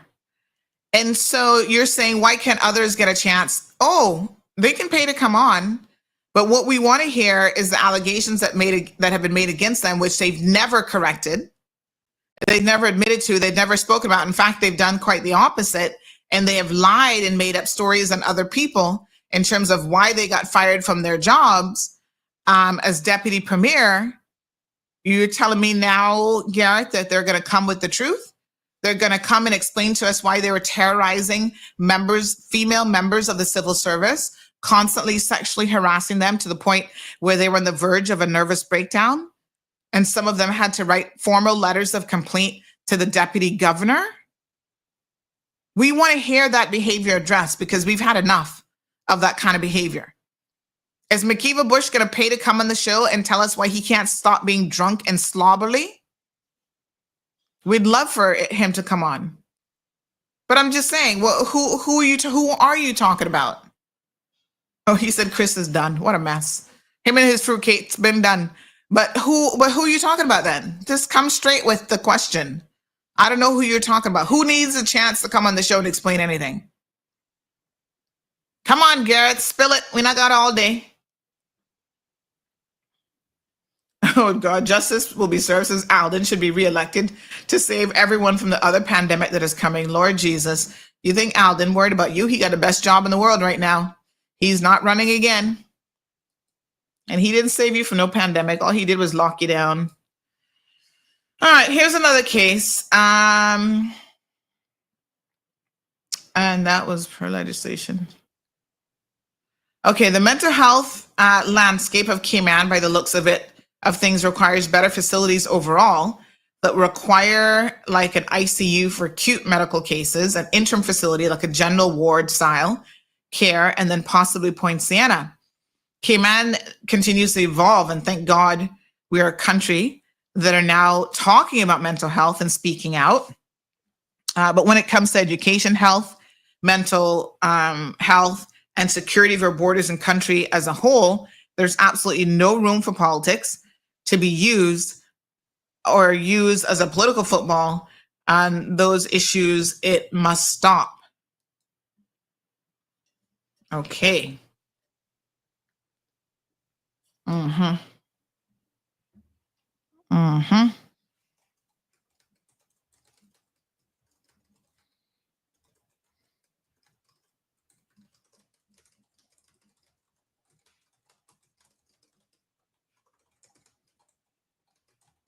Mm-hmm. All right. What a hot mess. I don't know what to say. Moya says, okay, so Garrett says Kenneth, Alden. Alden is not running. Keep up, Gareth. Joey, Isaac, and Jay. Oh, Gareth. Oh my gosh. You need to ask those individuals. They were supposed to be ready from December and they're not. Okay. This ain't got nothing to do with me. You see, you're making assumptions that have absolutely nothing to do with me. I'm waiting on them too. I'm waiting on Kenneth. I'm waiting on Joey who? Oh, no. They've not reached out. The PPM is not interested. They're interested. They'll do their campaigning through the Compass, I believe. But yes, I'm waiting on Kenneth. I'm waiting on Isaac and I'm waiting on Jay. Yep. And I've been waiting since December and they're still trying to sort things out. So that's all I can tell you. But I'm here with open arms waiting for those three. So maybe you need to ask them the question and not me, because that one has nothing to do with me. Not a thing. In fact, oh Lord, there's only so much I can do to encourage people to get before people and talk. And that has nothing to do with me. That's on them. We're waiting for them to come on. They're paying. So when they come on now, they will tell you and say what you have to say. This isn't about me being biased or non-biased. The people, if they have questions for them, if they don't have any questions, they will simply sit down and listen. Gareth, you've not been paying attention. You can't come on the show today acting like you've been paying attention, because clearly you have not been. All right, honey child, get it together. That ain't got nothing to do with me. I can't force anybody.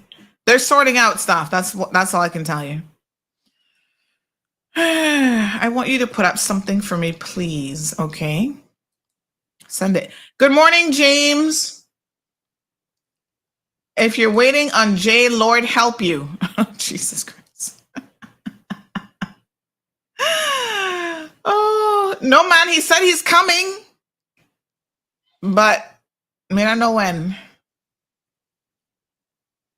No, sir. Oh, Lord have mercy. Y'all not easy. All right, folks. Few more minutes here in the program. I'm glad we brought up this topic today, though, because I certainly learned something new today.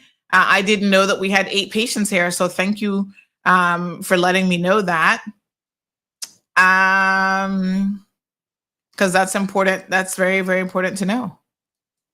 So, and it's also important to know that we're simply just not able to take on,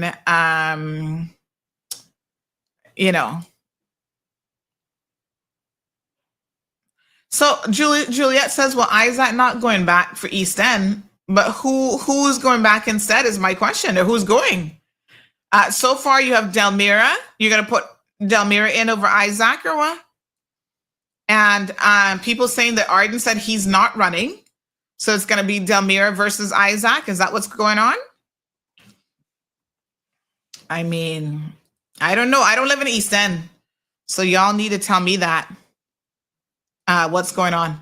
So James said he told me that 2 years ago. Told you what, James? I'm confused. Who told you what?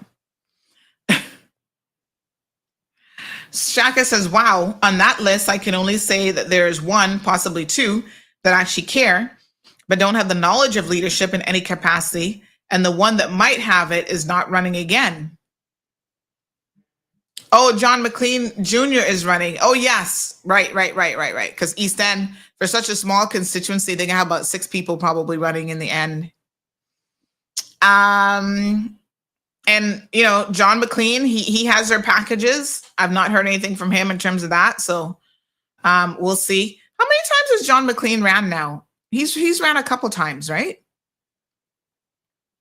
I think the biggest problem is when you run and don't get in and then you disappear for 4 years, people are not necessarily impressed by that. So, you know, I don't know.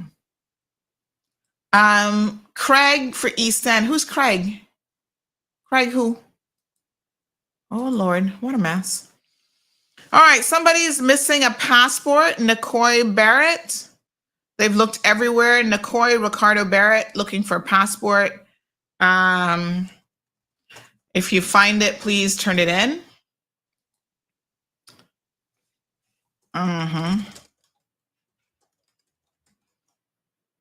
Festa running for East End? No, he's running in town. Whew, well, I mean, I don't know, because they mixing all kind of stuff up. Because I heard that Carmen was supposed to be running in Central. Now I hear that she's not running in Central again. She running from Kenneth, I heard, and running somewhere else. Supposed to be Prospect. Prospect sound like they can have another 10 people. So Siobhan, yeah, Georgetown Central was supposed to be Carmen McLean, but then this weekend I heard she's not running in Georgetown Central again. You know, it would be helpful if these groups, we're now going into the second week of January. It would be helpful if these political groups would come out and tell us who running where and who doing what. And, you know, we would like to know. So the people would like to know. Roydell Carter is running. Where did he run? But didn't he run in Newlands before? So he's going to East End now. Oh. No, Fester's running in Georgetown. He's where David was. So he's running with the PPM. So it's supposed to be him, Craig, what Fester's last name is again? Craig Frederick versus Craig Marin, because Craig Marin is running in that area as well. What a mess, y'all. Radio folks, the show is going to be ending for you all shortly. We'll continue on social media for a little bit longer. But somebody said she was boasting she was going to beat Kenneth. What a mess. Y'all will soon see. Oh, yeah.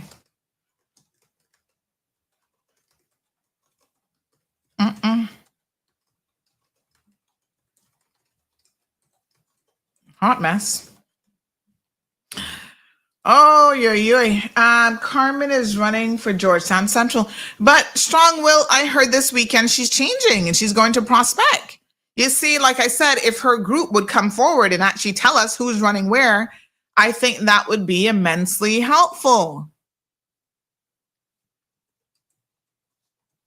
I mean, I don't know. What a mess.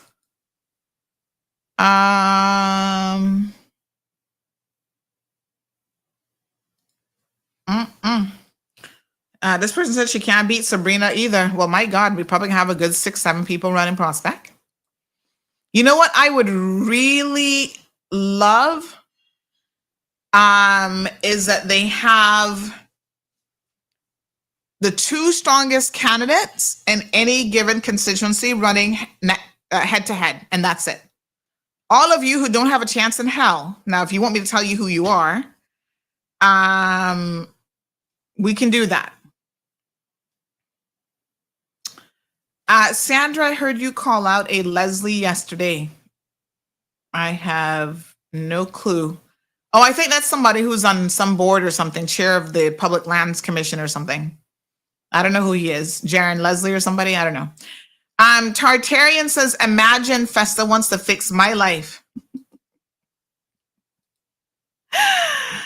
Oh, Jesus. Please help us over Yeso.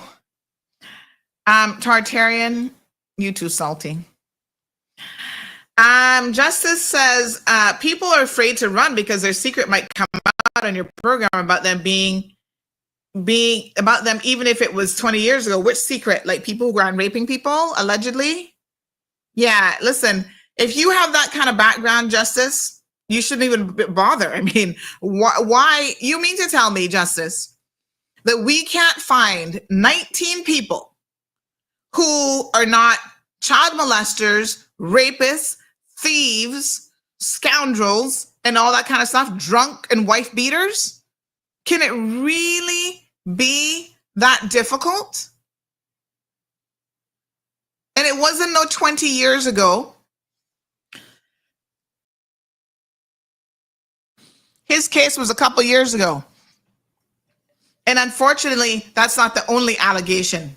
He got away with that one, but that's not the only allegation. So I'm sorry for thinking that we should be able to at least get $100 for December and January. Oh, okay. I'm sorry for at least thinking that we should be able to get some individuals who, you know, come on. Are you serious? Which group is Carmen with? She's with Dan Scott, and so is Michael. Oh, is Michael with Dan Scott? I need to take my medication.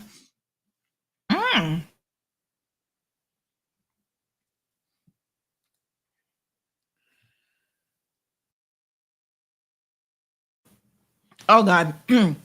Auntie Sandy, the fact that they're not actively providing info on who's running is indicative of what they're capable of if they get elected. No organization whatsoever. I think, Shaka.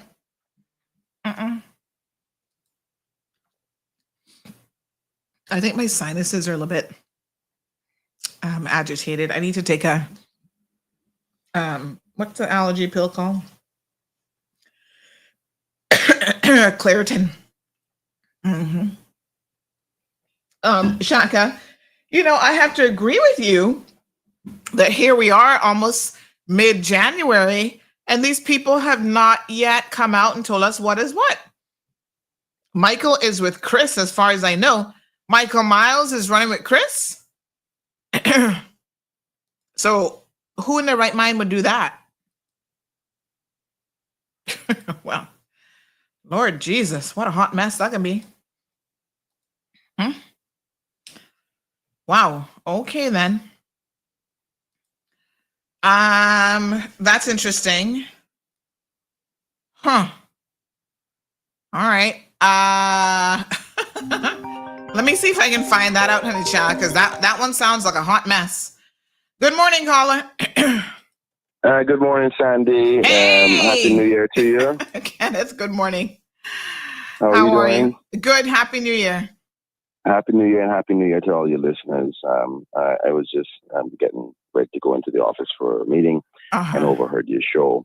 Yes. About members coming on and so forth. So I just wanted to get your and tell the people the truth that I've been waiting on y'all, so they're not me. Yes, yeah. Yes, that's why I'm actually calling in. I do plan to have a package of working with CMR for the campaign. It's a little different for myself, Jay and I, Zach, because obviously we're still ministers, so we don't have as much time as others who are campaigning and in opposition. But also we have to raise the funding, right? Like at least for myself, the only salary I have is the one I get from work, and not going to get into the business of your packages, but it's substantial enough that I have to find the money for it. So I intend to be on CMR, getting to the people, a wide spread of people. Once those are ironed out, they'll be hearing a lot more from me on the CMR platform on a regular basis. But I don't think it'd be fair for me to be campaigning on your show until you're adequately paid for that. I mean, you worked hard with your platform to make it as far-reaching as it is. So, but I just want your audience to know that, and hopefully very, very soon you'll be hearing more from me on TMR about what I intend to be doing in the future, as well as my colleagues that they'll be working together. So just wanted to say that. Okay. It's not your fault, but we got to get the money somewhere. And for one, nobody can buy me. And obviously I have to raise that money with people who love and respect for what we stand for, rather than there's always people who want to sponsor, but you got to be sponsoring for the right reasons, right? So until that is ironed out, then unfortunately we got to wait a little longer until that time. Hopefully that'll be soon. Anyway, just wanted to say that, and I appreciate it. Say Happy New Year to your audience. Thank you very much. All right, take care. All right, my love. Thanks. Okay, so let's get some clear. Thank you, Minister, the Honorable Kenneth Bryan. let's get some clarification and a few other things. Oh, that's your brother, Kyle? I didn't know that. But no, I mean, we said that he was chair of whatever. I don't even know who he is. So, Charlene says, please save us, Sandra, and tell us who they are. YouTuber says, Sandra, some of them are being paid to split the votes. That I know has happened in the past, and I believe you. Lily says, please, if you don't live in Prospect, do not run in this area. We don't want people that we don't know. Well, Miss Lily, let me ask you a question. You have the Gomez girl. Excuse me, folks. I just got breakfast because I got to take my little medication, and I got hooked up with some mackerel, some fried breadfruit, and plantain. Look at that. Now I can't eat all this. I eat half of it and save the rest for later. But boy, look at that mackerel. Let me take off that comment so y'all can see it properly. Look how good that look. And you know you gotta eat your breadfruit when it's nice and crispy. Oh gosh, nice and hot. Oh, honey child. I love me some mackerel and breadfruit, you know. This breadfruit tastes like what that breadfruit is y'all be going crazy over? The heart one or whatever. What's it called again? Blue Heart. What is it? You put a little bit of the mackerel on the breadfruit. And then you have a little piece like this.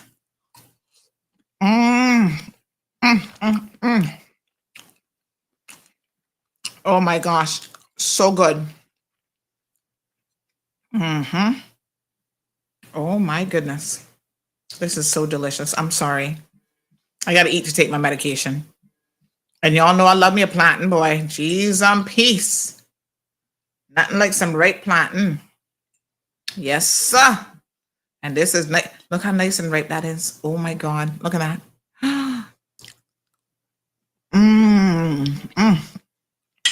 Sweet, it's sweet.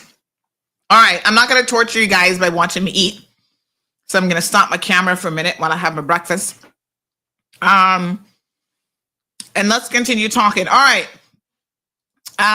Who's running against Roy? Okay, so I got a little bit of sauce there, and I'm going to share it with you guys, and you can tell me what you think.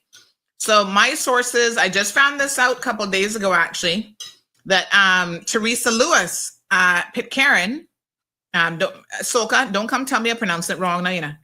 She is slated to run against Roy McTaggart. But then we're going to have people like Emily coming back out as again. Emily, you're such a lovely young lady. I do like you, but I'm going to tell you something now, and I want you to perhaps listen to me.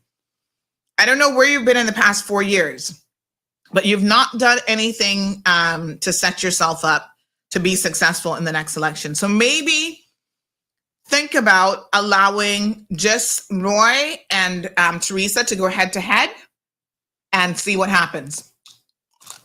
Okay? Sometimes you do have to listen to Auntie about what's actually going on in the community. So what are your thoughts about that lineup, Kyle? Justice says that's what I'm saying. Why the country can't find clean people to run. Well, that ain't got nothing to do with me. Oh, you said you're being sarcastic, child? That's on them. I mean, I'm shocked at some of the people I see coming out. I'm like, damn. Oh, Michael said he's with the Cayman Islands National Party. Okay. Yes, that is Dan Scott's group. They have registered, by the way. Thank you, Gareth. They actually have registered their party. All right. I heard that Sherry Ann is running. Strong Will, is that a joke or are you serious? First of all, she can't run. She's not eligible to run because she has a theft conviction. And that is the only conviction, whether you've actually served any time or not, wouldn't have mattered, but she did serve jail time as well. But that is the single conviction that is in the Constitution or the elections law. I can't remember which one. I think it's elections law that actually precludes you from ever being able to run for public office. If you have a theft conviction, you are barred for life. That's why people like what's his name there? Oh Lord, Mario Rankin. He can never run for public office. I mean, he tried, and because his argument was like, oh, my conviction was such a long time ago. And the law says it doesn't matter. It doesn't matter if you've had it spent as a conviction. None of that matters. You cannot run for office once you've been convicted of theft. So unfortunately, you're barred for life. So she can't run. But I know that what she does do is she has her little platform there on WhatsApp, her WhatsApp group.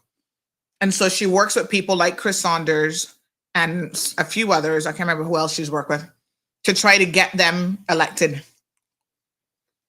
All I can tell you there, honey child, is be careful. That's all I can say about that one. Y'all know what I mean.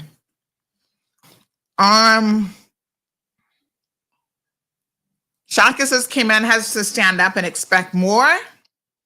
That's for sure.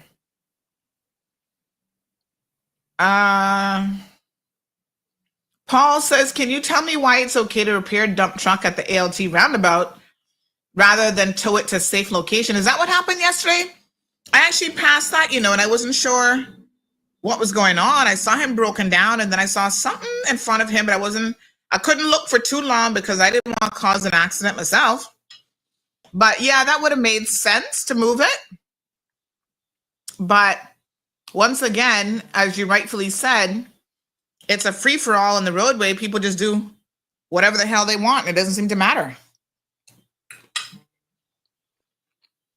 Speaking of that, a man stopped me over the weekend and said, Sandy, can you please ask cyclists to wear lights, especially when they're riding their bikes at night? No, sir. What a mess. Someone's asking who Jewel Hines is running with. Oh, yes, she has a new promotion, a new video. Hold on, I'm going to share that with you here in a second because she has started actively her campaigning. So let me share that with you guys. She is, as far as I know, running as an independent. Jamila says they're not organized. They better get it together because as somebody else said, it doesn't give us much hope if they can't already make their declarations and stuff. And I'm surprised that they can't run a campaign for 6 months just telling the people what is what. Shamar's asking about Georgetown West. So who's in West again? Georgetown West is who? I always get them a little bit mixed up. Georgetown West is who's in West now? If you tell me who's there, I can tell you who's running. Shaka says higher standards and expectations, please. Jamila said, I hope Kenneth paid to call in. Y'all are so salty. Oh my God, I can't with you. Back at the classroom, young lady. You guys just make me laugh. What mess. That was a free call. You're right. You can send him a bill. John LaRue says, listen to this smooth talker. Really? Oh my God. Miss Brenda wants to know who is Kenneth running with. Yes, John. It's fish, but fish is not carbs. Fish is protein. I'll try to eat as much of the fish as I can. To be honest, my appetite been decreased a little bit, and I think it actually is the medication that I'm taking for my foot. I'm not as hungry. So I can only eat some of this and then I'm full. Not a bad thing, trust me. Oh, yellow heart. What did I call it? Blue something. This tastes like a yellow heart, boy. This tastes mighty fine. Don't tell my girlfriend, Melanie, that we got any yellow heart breadfruit because she'll soon be knocking on my door.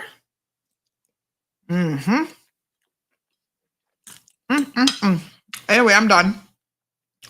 I'll eat about half of that. That's pretty good. All right. Let me take my medication now, honey child. sorry, Miss Charlene. She said, you're making me hungry. I know, right? Scandalous. All right. Yeah, boy, that yellow heart be tasting good. Mm-hmm.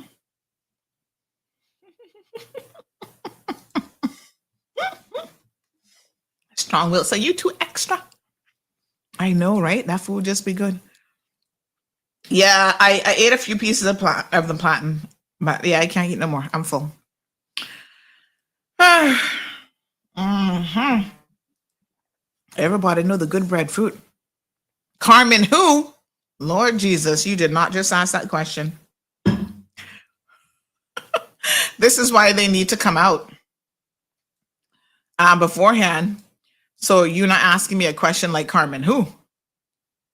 All right, here's a message from Jewel. Let's see what her last video is saying. Like, you know, if they're together and they have it, then that's all I can do is tell you I'm going to play it. All right, here we go. Good evening, West Bay Central. I want to take a few moments to speak directly to you because I see the challenges you face every day as you work to provide for your families. Balancing mortgage payments, school fees, utility bills, and purchasing groceries. These shouldn't feel like impossible tasks, but I know it often does. I see it and I feel it alongside of you. This shouldn't be our reality. Real help is on the way and overdue. I want you to know that relief is on the way. I am committed to working for you and your families, moving beyond empty promises to delivering meaningful change. April 30th, 2025 can mark the start of a new chapter for West Bay Central, a chapter where everyone benefits, not just a select few. Together, we can bring new leadership, a renewed hope, and real solutions to our community. I promise to fight for you. I promise that I will bring policies that directly improve your lives. From addressing the high cost of living to creating opportunities for young Caymanians to achieve home ownership. I'll focus on affordable housing, better opportunities for our youth, a safer community, and a brighter future for everyone. I see the dreams we share for West Bay Central, and I am ready to listen, work, and make those dreams a reality. Now is the time to unite and take action. Let's build a West Bay Central where every voice is heard, every effort counts, and no one is left behind. Vote for me, Jewel Hines, and let's create the future West Bay Central deserves. Together, we can make it happen. All righty then. Yes, sir. Carmen who? Well, I don't know, honey child. They not reached out to you from CMR, so I can't tell you. Justice says, why are you starving the audience? K Mankind says, I'm learning $1,200 is being given out in certain constituencies to secure a vote. Can anyone confirm? Well, now that would be the very definition of vote buying. And I can tell you, if someone can buy you, they will sell you at the same time. So remember now, that money coming from somewhere and not normally their pocket. So be careful, honey child. Be careful. Shaka says if expectations are that the voters don't have higher expectations, they'll possibly try to meet the lowest expectations or bare minimum, unfortunately. Jamila says, Ma Stacy, stop feeding her. Miss Stacy, stop. Ay, ay, ay. Yes, what a mess. Any crime of dishonesty, not just theft. Yes, that's correct. It's any dishonesty offense, which could include obtaining property by deception, which is normally theft, a form of theft. So yeah, it's a whole category really of offenses. Can anyone listening to the show articulate what the expectations are for the District of Bontown West? Just a thought experiment, please respond. I born and raised Prospect, and I hope we get someone who we can see often in Prospect Marina Drive, because I hardly see an MP down here. Gabby, I have a question for you though in relation to that. Before, you didn't even have an MP office. Now you have an office that is manned with regular hours. Are you saying that that's worse than what you had before? I am just a little bit curious. So Sabrina every year has had her Christmas events and so on. The last MP didn't do any of that. So come again? Okay, just wondering. Is Hunter still running? Somebody told me he wasn't running again. Apparently Hunter was supposed to go to that youth forum, and he called half an hour beforehand and said he wouldn't be there.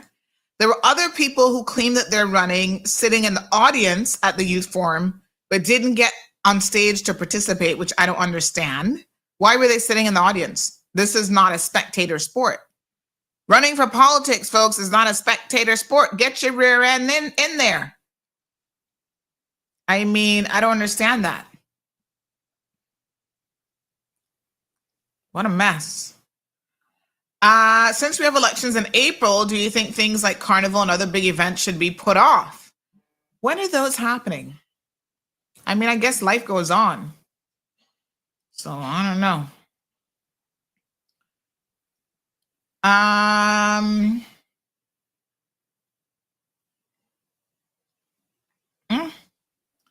Charlene supporting her candidate in West Bay Central. But do you actually work for Kathy? Are you in Kathy's office?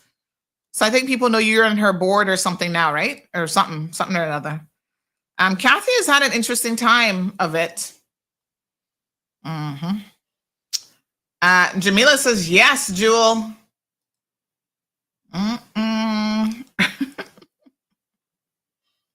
Here, Kyle. Where that $1,500 being given out, asking for my neighbor who locked out of her Facebook account. Sure you are. Thank you, Fresh Joe. Happy New Year. Gabby says, okay, well, I didn't know that because we never seen an MP that at all. She's always dealing with the top part of Prospect because I never seen her down in Marina Ends. I mean, have you needed her and you contacted the office and couldn't reach anyone? Like I said, I think there's been a real step up in Prospect's representation. So actually, this person said Marina Drive is not Prospect, that's Red Bay. So you need to go talk to Alden. Maybe that's why you haven't seen anyone. That's what somebody just said, Gabby. You sure she's your MP? Because some of the constituencies are different, you know. Like some people think they're in one and they're not. So this person's saying that Marina Drive is actually Red Bay, not Prospect. So you need to go talk to Alden. Georgetown West so far is Craig Frederick for PPM and Craig Marin for the Cayman Islands National Party, which is Dan Scott and those folks.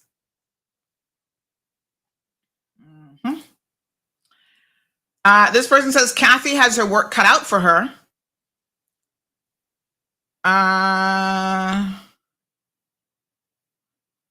These candidates need to come out. They cannot expect 6 weeks to be sufficient.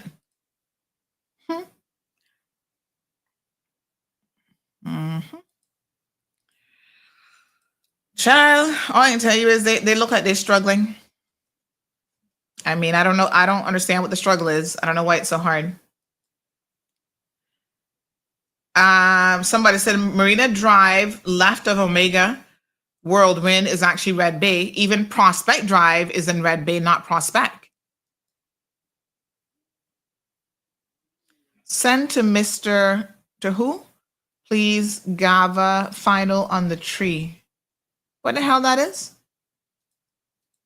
What is that? Is that bread? Is that that's my tree? Who tree that is? What that is? Guava? I don't have a guava tree. That look like avocado. Is that avocado? Do I have an avocado tree? Oh Lord. I have a breadfruit tree. I have an ackee tree, mango tree. I think we don't have a coconut tree no more, right? I made CUC cut that down because that was getting so long that was cutting by the CUC wires and I didn't want it to do any harm.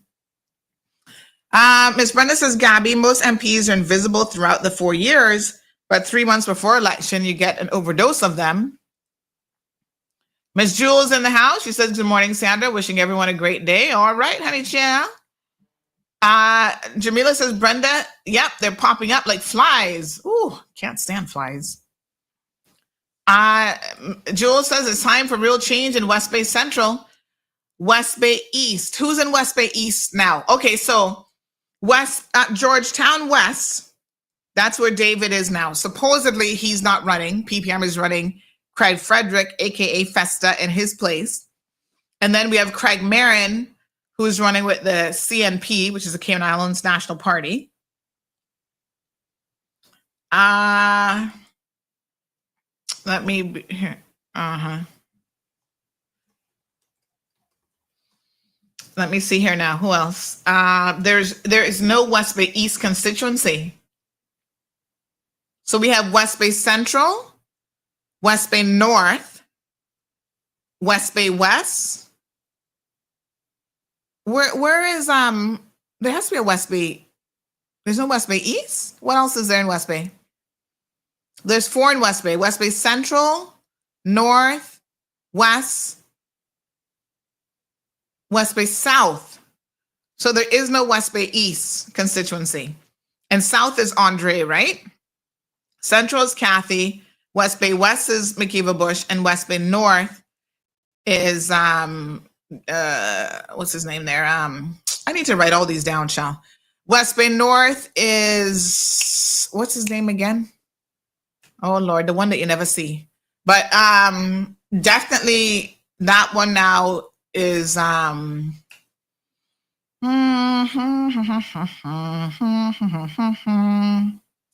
Lord, hear me now.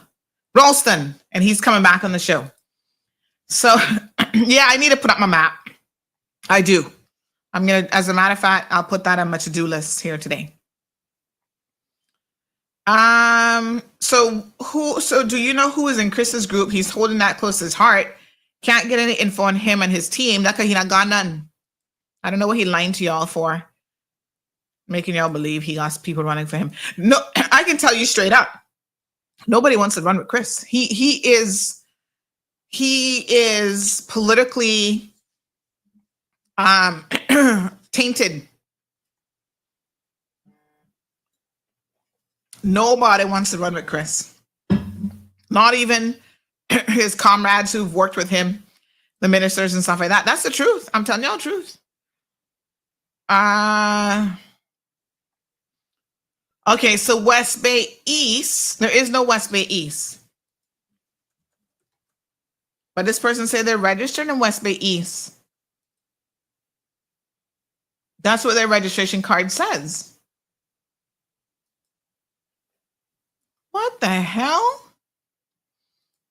That's what the card says, but there is no West Bay East. That's weird. Oh my God. Is that a mistake? Huh? Well, I'll tell you what, I can't show this woman's card because that's her private information, but I took a little screenshot of part of it. It sure does say West Bay East. That is weird because there isn't a West Bay East. I need to ask the elections office about that. Lord Jesus. I mean, it does say that on her card. Look there.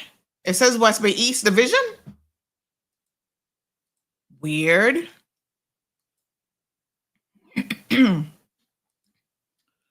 That is bizarre.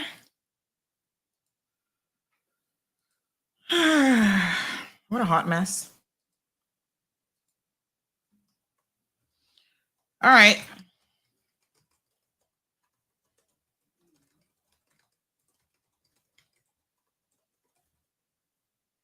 Let me inquire about that. So, yeah, that's weird. So, yeah, that's weird. Huh.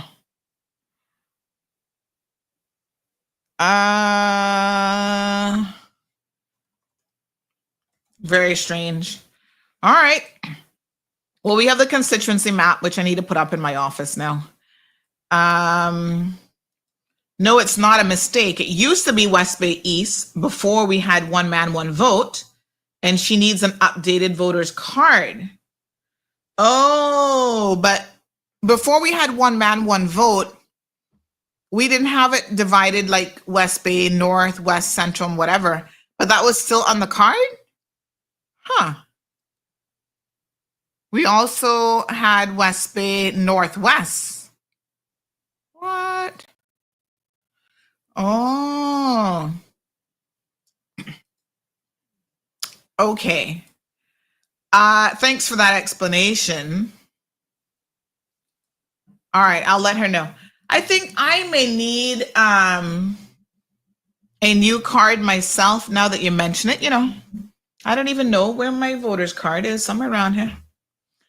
Yes, sir, we're still on air. Morning, you trying to call the show? I'm still on the radio. I'm still on air. All right. You got some sauce for me? Mm-hmm. I appreciate it. I appreciate it like that turtle meat you got me for Christmas. I appreciate that, darling. It was so good. Thank you. All right, I'll talk to you soon. All right, there. He'll say, I'd do anything for you. I say, yes, sir. Hooked me up with some turtle meat for Christmas, honey child. Had Miss Rita fix that right up for me. Shamar says Alden was never present in West Bay. Marina Drive is West Bay. Gabby says, I thought Prospect included all ends in Prospect. Nope. No, you see, Gabby, you need to look at your card, make sure you know where you voting. You read me, honey child. So you look at the wrong person altogether. Yeah, Alden, he was always missing in action. He don't even want to show up to Parliament. Half the time he'd be late even now.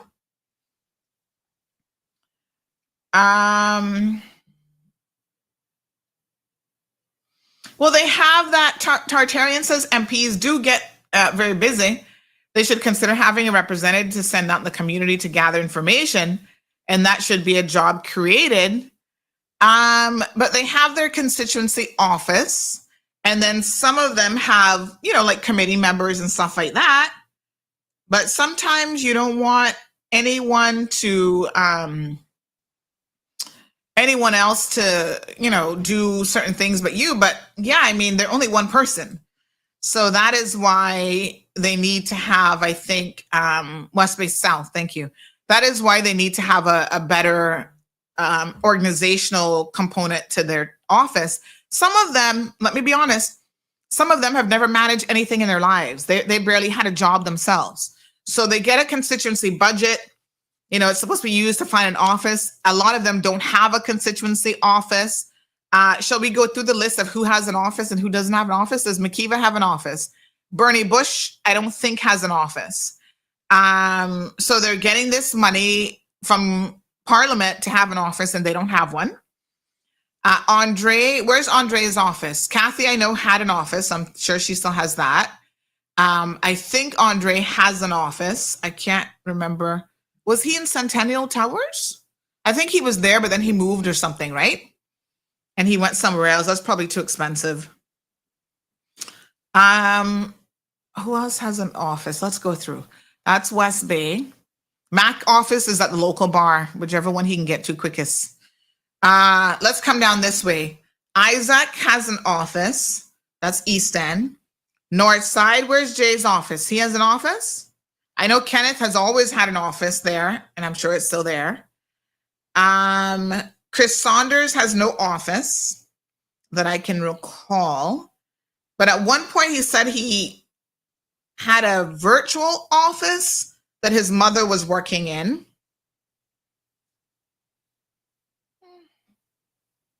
I wonder why this part of my hand is hurting me today. Almost like that vein is a little bit. Did I hit my hand on anything? Anyway. Yes, honey child. He claimed his mama works in his office because he don't trust anybody else apparently.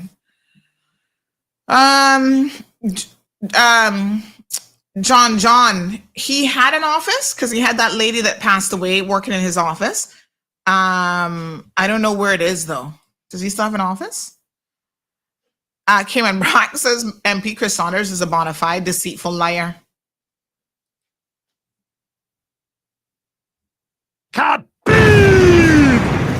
West Bay North, Bernie Bush. Does Bernie have an office? I know at one point he didn't for forever. So yes, please get a new elections card. Asked her where she lived. Who? Oh, I think we got that clarified.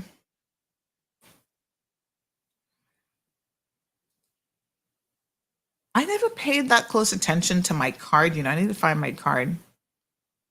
Yeah, it's an old card. Time for a new one. Where's Bernie Bush? You asking me?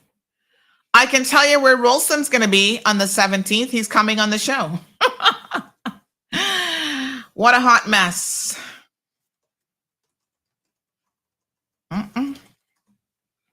Can't tell you where Bernie is. Why not call West Bay Central, West Bay East then? Last time I checked, Central wasn't on the compass. I'm not sure who came up with the names, to be honest. Hi, Mel. Who's running in Bodden Town? Yes, you've got Dwayne John Seymour. I haven't heard of anybody yet declaring to run against him. The other side of Bodden Town now, Chris Saunders and Ozzy. So this weekend, Ozzy resigned officially from, you might have seen the post that I put up. He resigned officially from being the board chairman of the HSA. And let me tell you something. Go on through, Ozzy. That's all I'm going to say. That is my constituency. Yes? So I can tell y'all who I will be voting for and who I will not be voting for. So far, those are my two options, Chris Saunders and Ozzy. My vote and my household. I don't tell my husband who to vote for, but I'm sure he got plenty of sense. Let me just leave it at that. My vote will not be going to Chris Saunders. Okay? Ozzy, I'm waiting to speak to him some more to hear about his manifesto and his plans and so forth and so on before I make an educated decision on whether or not he has earned my vote. But I can tell you who definitely not getting my vote, and that without a doubt is Chris Saunders. Okay. Lavana says, it's like Windsor Park. My land is in Georgetown South, but I fall under Georgetown West. The park literally divides us. So Kathy and Andre both have offices. Good.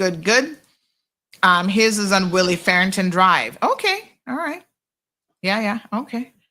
If they would implement, as per the Constitution, the district councils, then they'd be more informed, then we would be more informed, or they would be more informed, of what's happening in the areas they're being paid to represent.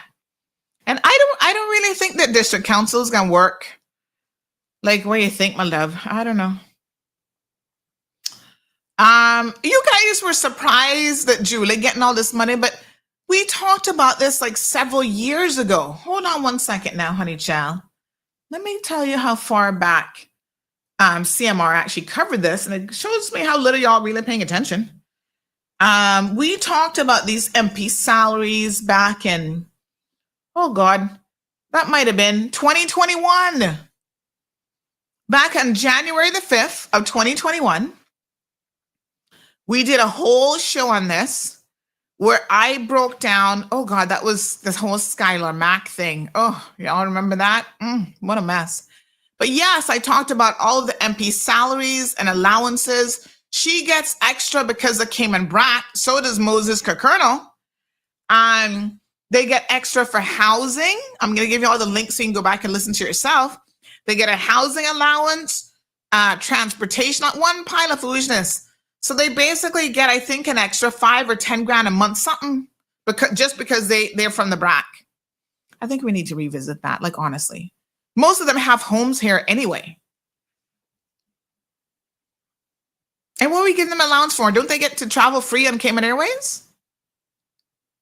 If you're Premier, do you have to pay to come back and forth between the islands? I wouldn't have thought so. Your office books that. Ozzy is not running PPM, Magdalene. Please get that straight. I actually confirmed that with him this weekend. He's not. So we will hear in due course if he is running with anybody else. Possibly. I have it on good authority that things were happening over the weekend. Cayman Brack, the Best Island, says BTE and BT West will see the two incumbents kicked out. Well, first of all, we got to hear who is running against John John. You see, I thought Teresa should run against John John. If she's going to run again, I would not have gone after Roy McTaggart. That's going to be a crowded field. I would have gone head to head with John John. But y'all go around telling people that they need John John flossing with so much money that people need all $300,000, not $300,000, what is it? $175,000, $200,000 to run against John John. Because John not throwing enough parties. I'm like, nah. Come now. Is Moses going to run again?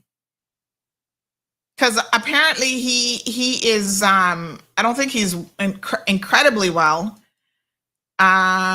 So I think he may not be running. All right, John's office is next to the pharmacy in Bodden Town. Oh, that building there. Oh, okay. I didn't know that.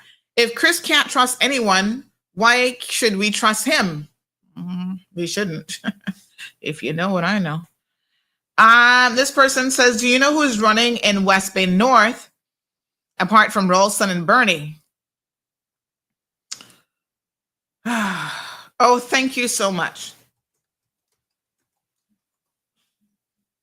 This may be a relevant boundary topic. Well, they've rejected it. This government has rejected that, so I don't know. I live going towards Morgan's Harbor. Okay, I cited 4 years ago as Captain Eugene and Tar Rivers. Okay. I will call and update my card. Didn't know any changes. Yes, you are most welcome. Bernie, what is in McKeever Bush has a home office located in his home? Okay. Another one, you better be careful going to that house. Okay. Hot mess. Good morning, caller. Good morning. Hey, honey child. Happy New Year.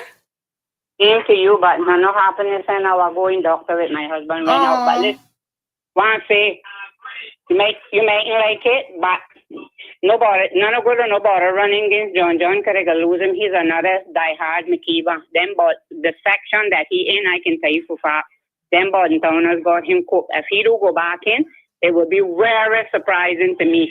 He got strong. Turn down the radio in the background.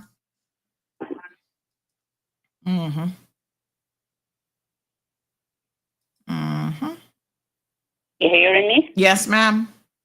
I say that he's like he's a second diehard McKeever. I don't know if McKeever will go back this time, but you know how long he been there. If he don't, well, I guess his running shoes wear out. Maybe he need to put on walking ones, right? But John strong. John. Everybody, but let me ask you a question now, right? Everybody think they're strong until they voted out. Have you not had people that you thought were untouchable and then they got voted out? Well, yeah, but what I'm telling you, these people, yes, no, because anybody can be. Nobody is how I would put it. I can't find the word this morning because I'm so stressed out. But anyway, nobody is irremovable. Let's put it that way. But what I'm saying, I could be wrong. I mightn't be right, but I think that he going back. Like I say, if they take him out, well, I am surprised, but I think he is one that definitely gonna go back. Also, I think the same with Tim. Anna, 100% sure. Like I say, you never know. And people will tell you anything. They say they'll eat you out and drink you out and vote you out or whatever. But there's two that I think can really be reelected. I don't know. But all of these different ones that coming out of the woods, boy, I don't know. I don't know what we in for because some of them, I hear about them before, and I think that they're not gonna do nothing. They want to go in for the big money. That's all. Yeah, well, I mean, let's be honest. Some of them we don't need to hear from. They can't run no country. They couldn't run a shoebox. Well, some of them not running their own lives, so that's a problem. I said I don't know what we in for, but anyway, I'm not worried because I tell you the only thing I'm looking forward now to is getting my soul ready with God because these are the last days. And I'm so stressed out that I don't care if I dead right now. Believe me, Sandra, I don't care. So long go to everlasting fire and burn. But that's how I feel about life. And it's too much things going on right now for me. And I'm not flying in God's face, but I'm a person that I can't take pressure. I can't take troubles. That's why I don't molest people, and I try to deal with the people. Well, I'm sorry. I'm sorry to hear that. I know your husband hasn't been well. Right now, I have two sisters in the States. I have my husband, the sister that followed me. She has to have heart surgery and all kinds of things. Oh my gosh. And I well myself. Then the next one, they find something in her head. That's another thing. All kind of problems. Oh my gosh! They say when it rains, it pours. Well, I'm sorry to hear that, Ms. Shalma, and you just gotta, do what you can do and no more because. I'm telling nobody that I'm perfect, Sandra, but I don't try to harm. So I was nice to one person, and if you hear the lies and the stuff that person has said about me, and I didn't even know them, they're not even in this island. And she come out with and then she said she's a Christian, and then she told I don't know how she got this person number a couple days ago. She can call and she got the information for the 2 radio stations and came and she called scandal me and tell her, I say, that's what you need to do. If you made plenty of money during the school year, which she sent and begged me to help you pay late bill, but if it makes, because I will sue you out, so you better be careful what you're saying. And then the things that you're going to say, then them stations can get in serious trouble. I say you claim that you're so bright and you're so knowledgeable, not enough stuff, but you don't that. So that's what I want you to do. That's why I be listening every day because I want her to come on. But that's a demon. That's a John Crow. Jesus Lord. If I get wicked as that, I ask God to take me right now. That's what you get. And she got back to me because afterwards I see that she was sucking me. And I helped her twice, and because she begged me the third time, and I told her about 2 boys that can be halos, all kinds of things. She called me desperate cougar, called me bitch, called me all kinds of things, and she said that she's a Christian. And I'm going to get acquainted with her through somebody. But she's jealous of me, that's why it is. And everybody, I tell that story, say that woman sound like she's sick, she mental, she need to go Bellevue. Lord Jesus, that sounds like a whole other show, my dear. What? That's something else. I need to call you and I could tell you about it. Oh my God. Tell the names, reject them. She goes by 3 different names. So that's not a good person. All right, honey. Try not to stress out too much. A demon, a John Crow. Okay. All right, my dear. Have a good one. Good one. Ay, caramba. Well, my Honduran friends would say, que planchera. What a heat. Man, I know, boy. Lord have mercy. Well, hi, Moya. Well, one of the requirements for my vote is your level of education to start with. Then there are a few more key markers for you to hit. We got some questions. We're going to put together 10 questions. Let me just check and see. We got the report card for those who... Now, what do you guys think about the report card? Should the report card apply to all candidates?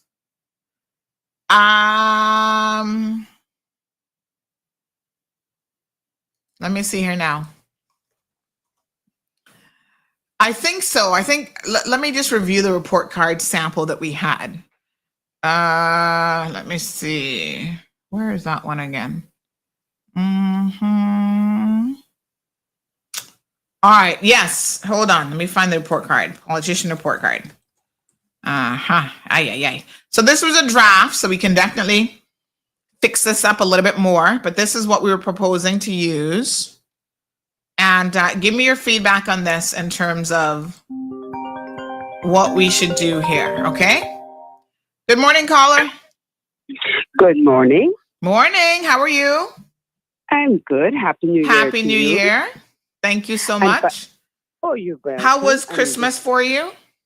Well, the truth be told, I was sick throughout the Christmas and the New Year. Oh, no. But guess what? I'm alive. Yeah, so true. Very true. We got to be thankful. That's right. So the sickness, the pain, the suffering, as long as I open my eyes, I know I live to see another day. So I give thanks. Yes, absolutely. And I won't get into these details, but Christmas is a whole different thing for me. So I don't see it the way other people see it. But anyway. Okay. But I'm not the Grinch. Okay. Sandra, you asked a question just now. And as far as I'm concerned, I think as long as you are elected, you should be held accountable. And what I plan to do, and I think everyone should do, and be true to themselves, ask themselves the hard questions and answer them very honestly. Yes. Simply put, what has your representative delivered on? Or you can ask yourself, did my life improve in any way?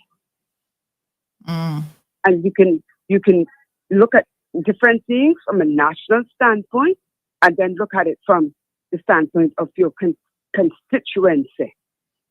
Because I hate to hear this foolishness about, they were great, they just didn't do for this area, they did whatever. No, that's not true.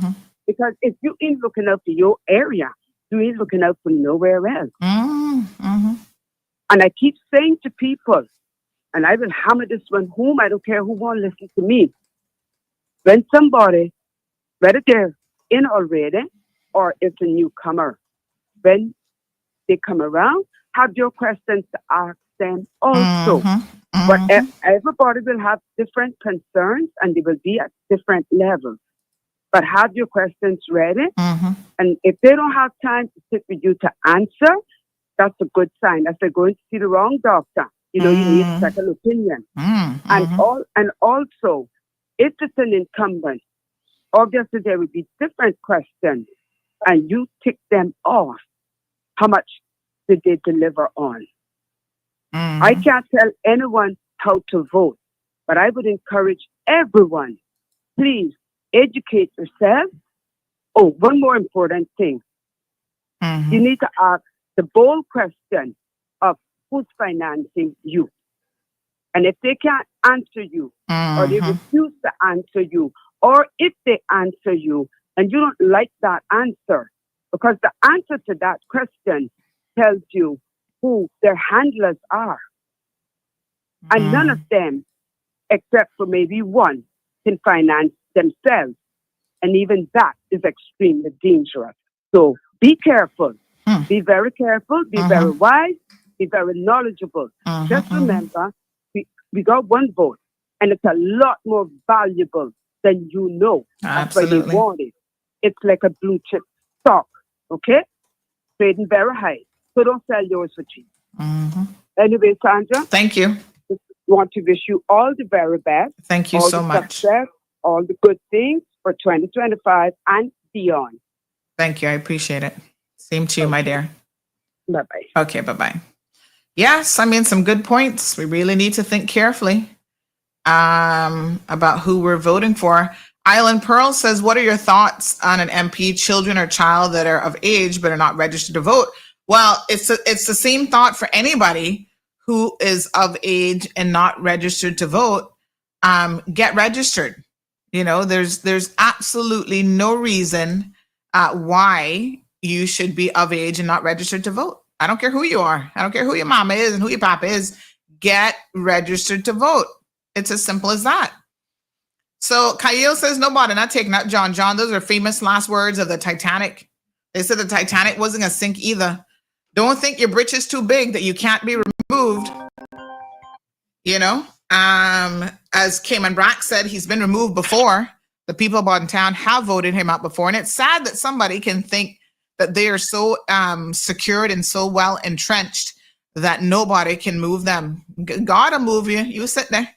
Good morning, caller. Morning, Sandy. How are you? Morning, dear. Not bad. How you doing? Not bad. Just something quickly.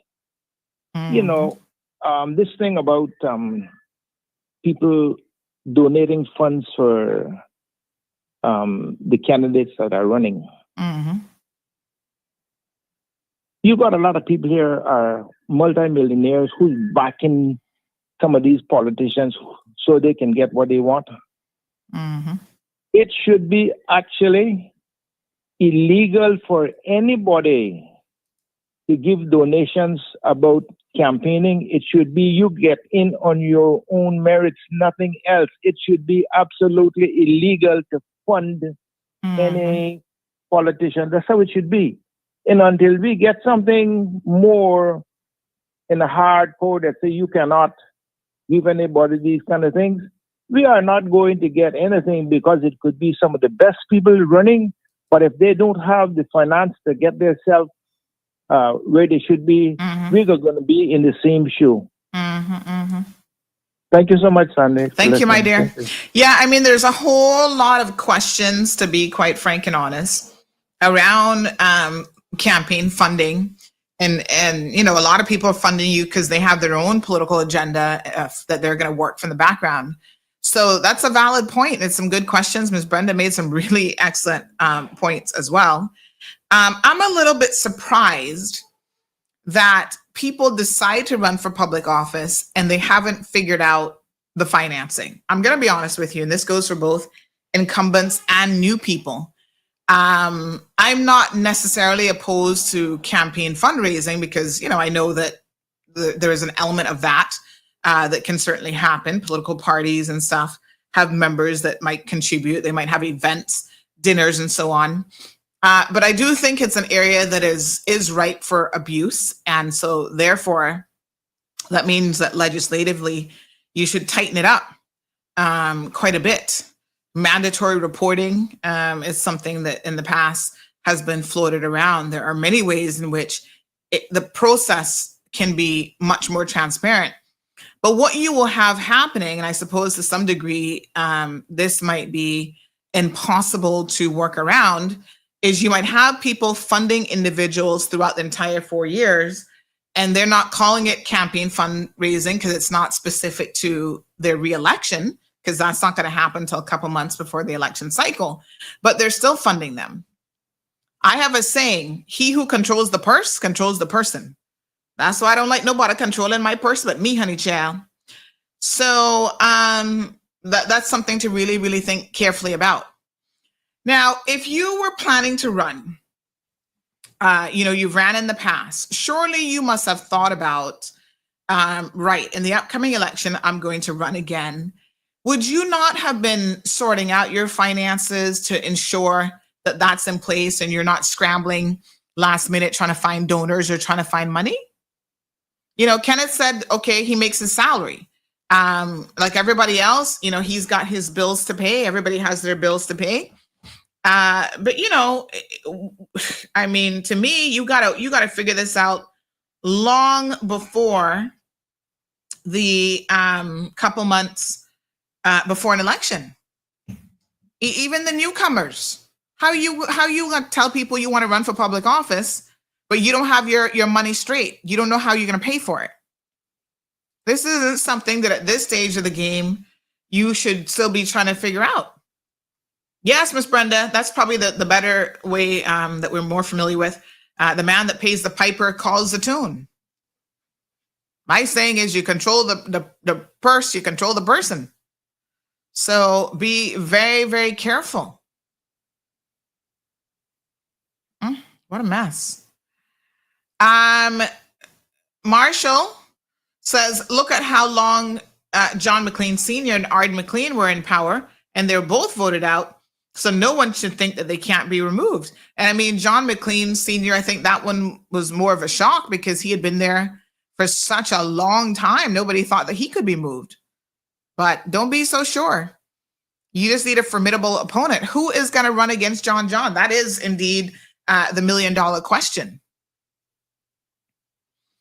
Shaka Zulu says it's called lobbying, sir. Basically legal bribery, in my opinion. Mel says that she's got a friend that needs some help. She's been doing her best to make do. She cannot afford a proper place to rent. Feeding three teenage boys has been the most struggle, and finding gas money for the generator every night. So she doesn't have any CUC. Oh, you had a post before. I have a friend that's living in a wooden house with no light, no water, running a generator, and trust me, generator can't be cheap. And NAU said they can't help with food, which is what she applied for because no landlords to sign. So they claimed the application was incomplete. So where's the wooden house? Who owns the wooden house? I'm confused by that part. These are things and people they need to be helping. She has 3 kids. So I do have some questions, Mel. You said she's living in a wooden house with no light and water. Is she actually renting that from someone?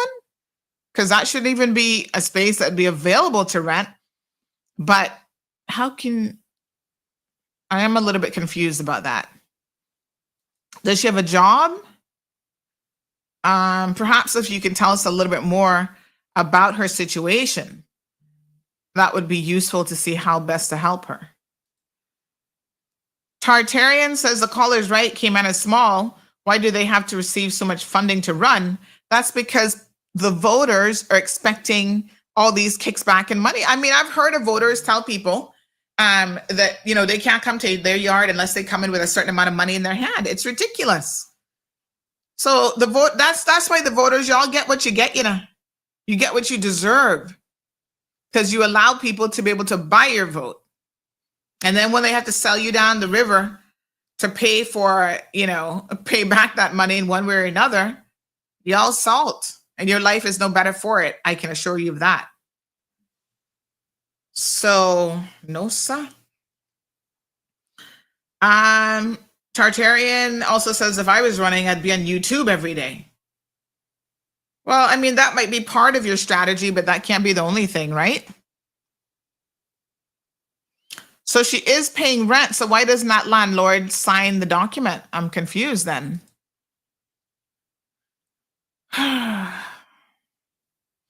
Marshall says anyone who's running and doesn't have the funds to do so is easy prey for the big boys to pick up and control. Speak to me off record, Mel. Maybe you could just WhatsApp me and let's see what's going on. Magdalene said, but was there not a law passed the other day by Kenneth Bryan about no family being turned away with children? Just asking. I don't think there was a law that was passed about that. I mean, social services didn't fall under him, but I know they were doing quite a bit of revamping because here's the thing.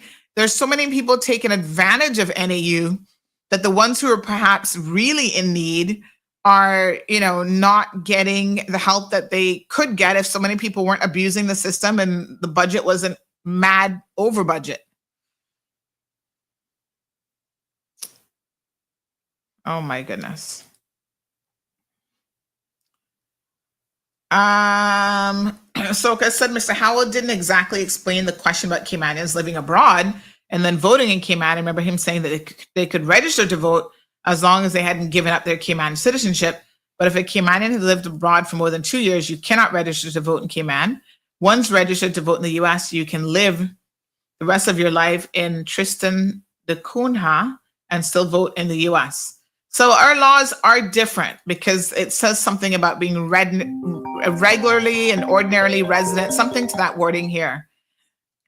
And so you can be challenged and removed from the registry because you are living abroad. Good morning, caller.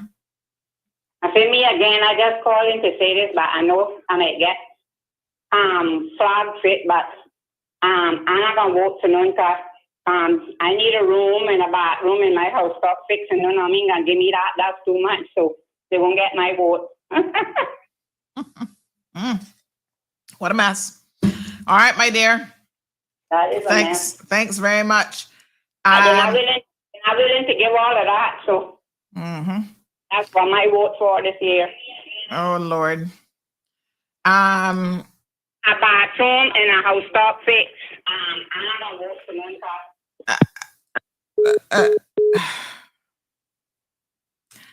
This person says until the voters stop, in some cases, demanding money, fridge, stove, rooftop, drugs, liquor, and other types of furniture, etc.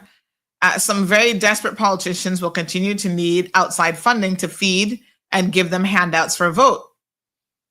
If the voters' mindset change, then it's almost impossible to be representative without funding. Some constituencies are worse than others. I will not sell my soul for a vote. This is coming from one of the elected officials. Let me see here now. Again. All right.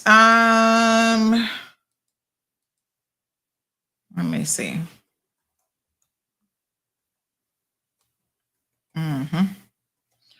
I am voting in the wrong constituency for sure. I know we're a small community, but for Christ's sake, we should be able to get people who are not thieves, wife beaters, predators, sexual creeps, etc., or current drug dealers, Bible tumbling fools. I am voting in the wrong constituency, obviously. Oh my goodness. What a hot mess. No, sir. Listen, I know sometimes I say that because I don't know what else to say. All right, let's go back to our report card. Good suggestion. I think that was Miss, let me see who suggested that now. Miss Charlene said, let's do one for incumbents and then one for newcomers, okay? So this is kind of what it would look like. I think this one is more for those who are in there now. Leadership and management score, policy and legislative score. So tell me if any of these elements need to change. Manifesto highlights, notes, that's page 1. Score description. So this is the, kind of like they get an A for this and a B for that. So that's good. Collect data, reports and documents, official reports, performance reviews, financial audits, surveys, and polls. All right, that's not bad. And then we could even do this for each constituency for candidates.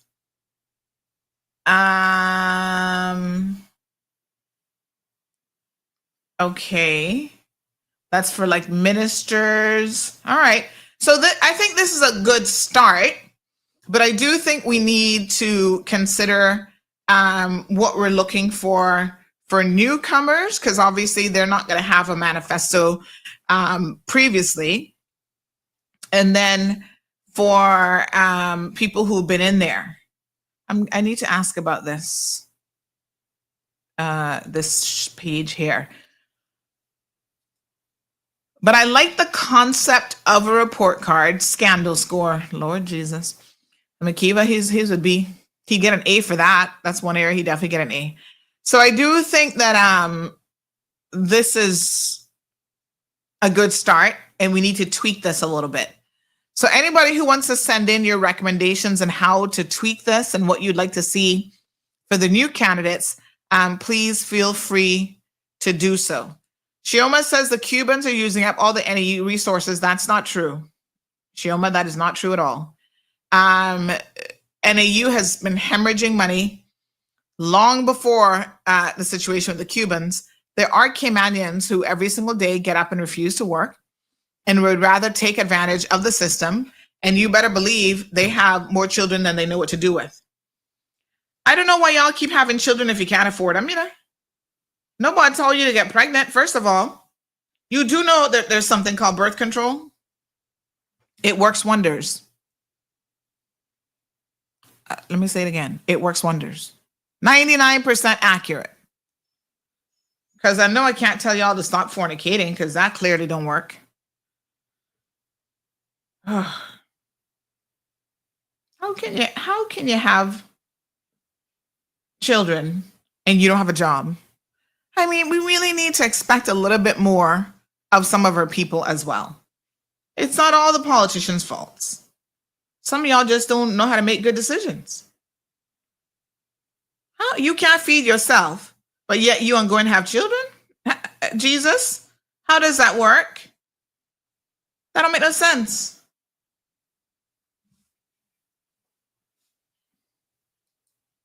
I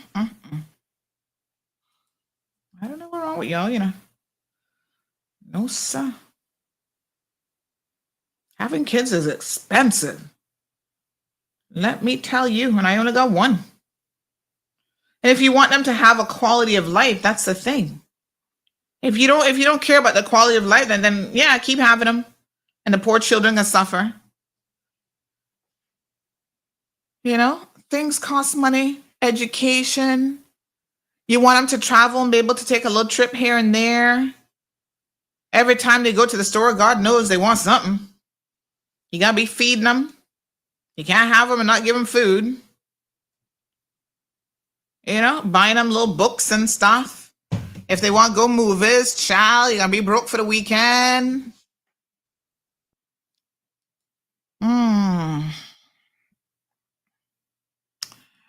Thanks, Miss Charlene.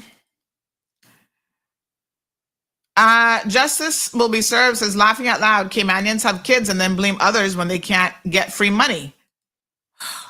Jesus. I don't know what's wrong with y'all, but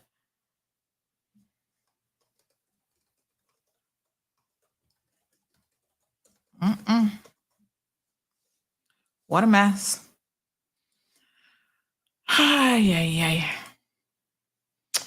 Sandra, can you tell me where the NAU money comes from? It comes from government coffers.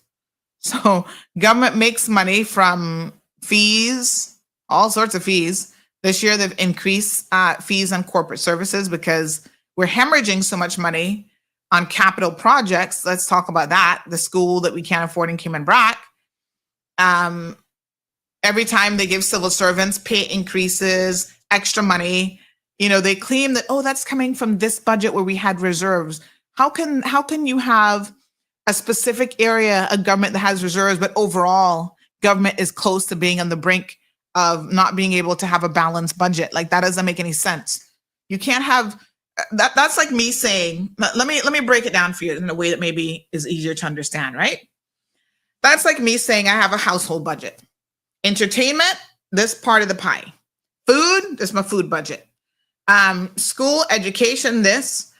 Mortgage, rent, this much. Utilities, over here.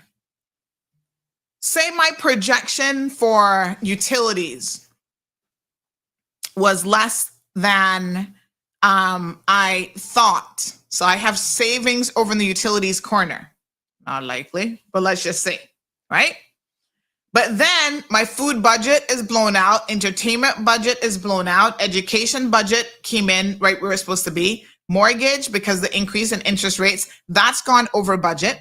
Can I actually sit down and talk about I have a surplus? Come now. That's what I tell y'all. Don't sit down and listen to this nonsense. And I heard the Miss Julie saying it about how, we have money saved. And I'm like, really? Have money saved where? I need some help on this because I'm not seeing how you can have money saved. That don't make no sense. And so I have a lot of questions surrounding that whole concept of you're saving money in this area, but your overall budget, because you blew out several other areas, isn't doing that well. That makes zero sense. All right. Have it make sense now.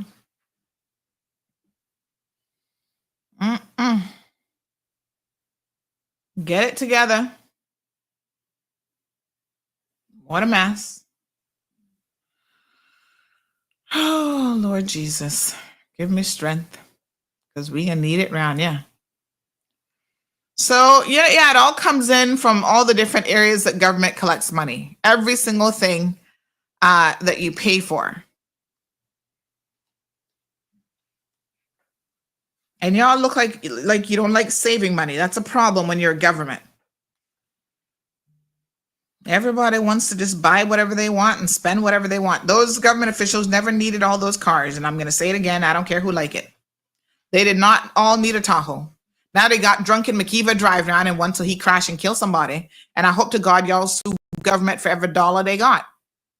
Because y'all know the man is a drunk. It's foreseeable that one of these days when he's drinking and driving, even if it's just from the corner store and Mike Rass back home, it only takes one split second for an accident to happen.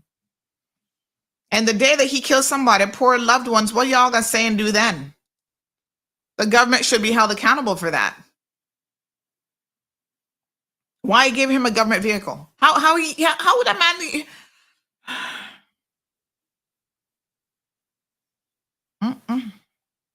It's ridiculous. Anyway, y'all soon figure it out.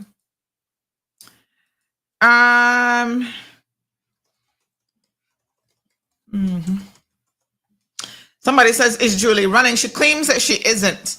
So my understanding is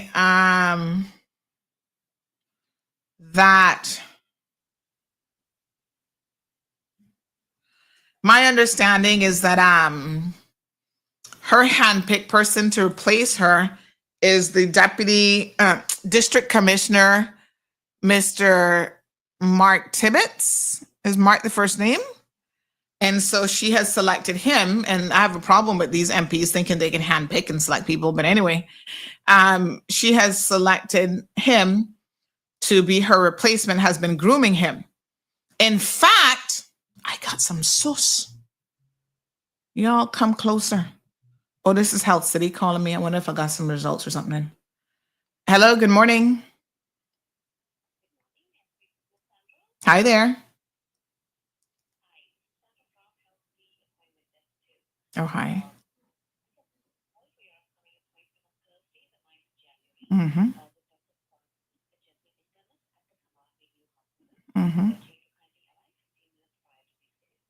Okay, thank you so much.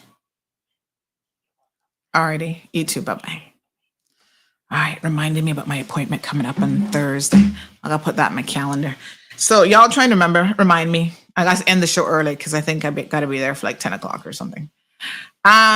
So yes, let me tell you something here now. Aggravated burglary in Bodden Town. What the hell? Okay. Oh, there's an earthquake this morning in Tibet, China's Tibet region. Okay.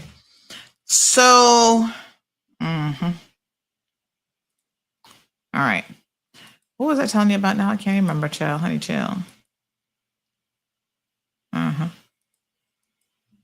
Okay. What was I telling y'all about? I can't remember now. Government babies are real money scam, child. Marshall says some voters are always in need of something, just like that last caller.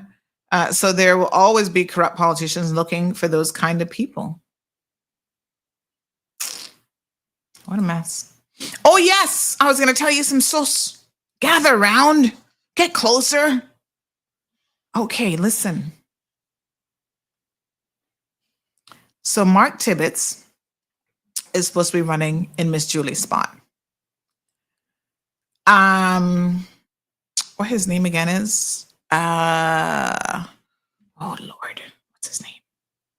Samuel Rose, who used to be in the cabinet office, technically he's cabinet secretary, has moved to Cayman Brac. Cayman Brac, Best Island, how you not tell us this? You were supposed to have all the sauce on the Brac, girl. You not tell us that Samuel Rose moved to Cayman Brac. And furthermore, their grand plan seemed like he must have been really in good with Julie. Juju? Yeah, boy. She looked like she got him covered and taken care of. He got some BRAC connections. Well, is one of his parents in the BRAC? Anyway, Samuel Rose is supposed to be getting Mark Tibbetts' job. I hear that is the arrangement. So he's going to be the next appointed district commissioner. Him and his whole family moved to Cayman Brac. What you say? Honey child. That's the sus on the Mar Road. You heard it here first. So when them people come to my day and give you breaking news from the compass, you can say, no, sir, Sandy done told us that long time.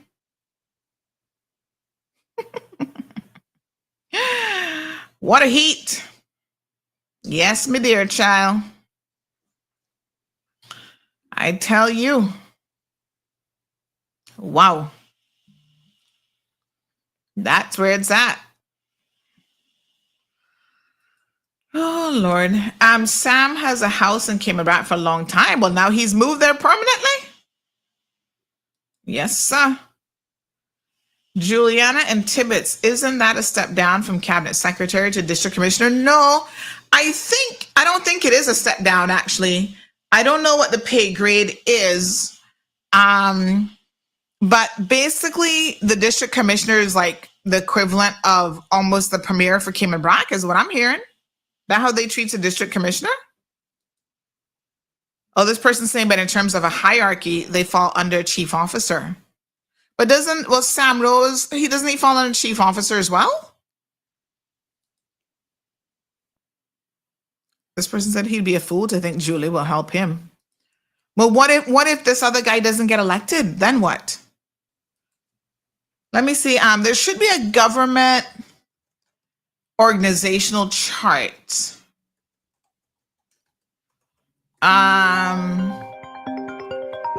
So anyway, that's the source that I heard. I just given it to you as cheap as I got it. Good morning, caller. Good morning. Yes, this is Carrie from the Rock. I did do that about 2 months ago, sometime in late October, early November, in one of my videos. I did make note that Samuel Rose was relocating to the Brac, and they had bought this house on Songbird Drive.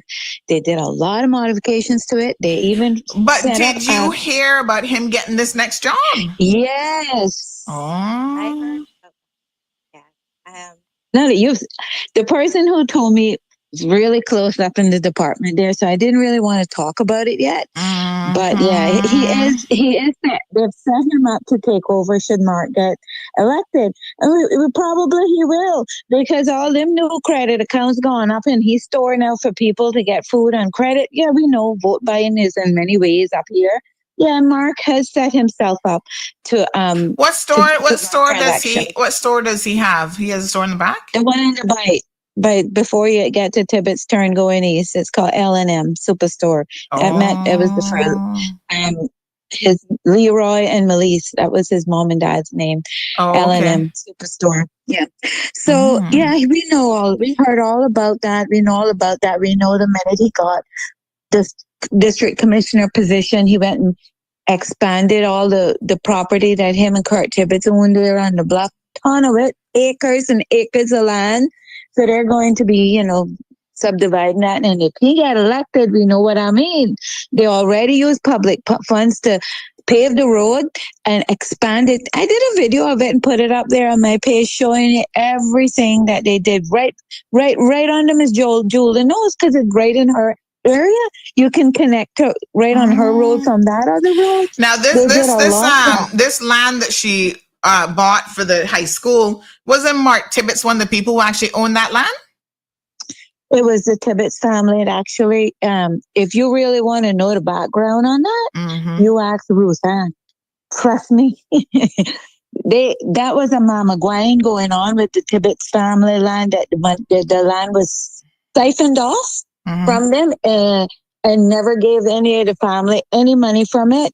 And it's a big mess, and nobody wants to address it because all the parties involved are big government officials that take kickback money and do all of this mammaguaying going on behind the back door, and a lot of it went on in that land. There should be an emergency injunction right now on that particular project. Where's all the people out there? What Johan doing? Johan, were you not get with some of your people and put in an emergency injunction and stop the school of opulence? You know, if you're going to talk the talk, walk it. That's all I'm saying. It can be stopped, Sandra, and a lot of that land was siphoned off from the Tibbetts family. And I can afford to tell you I'm a Tibbetts too. And if you talk to Ruth Ann, she will give you the full score on it and how ridiculous and how conniving and deceitful that they went about and took that land from majority of the Tibbetts family. Honestly. Wow. A lot of corruption up here. I can't tell you that there ain't. A lot of corruption up here. You imagine now they're still giving stamp duty waiver on imported building materials for non-citizens. They're still doing it up here in the block.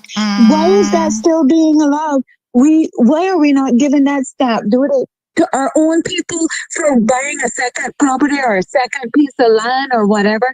No, the rich and wealthy ones flowing into the Brock, buying up all the land, houses, and everything are the ones that are benefiting, not the locals. Every day it happens up here, Sandra.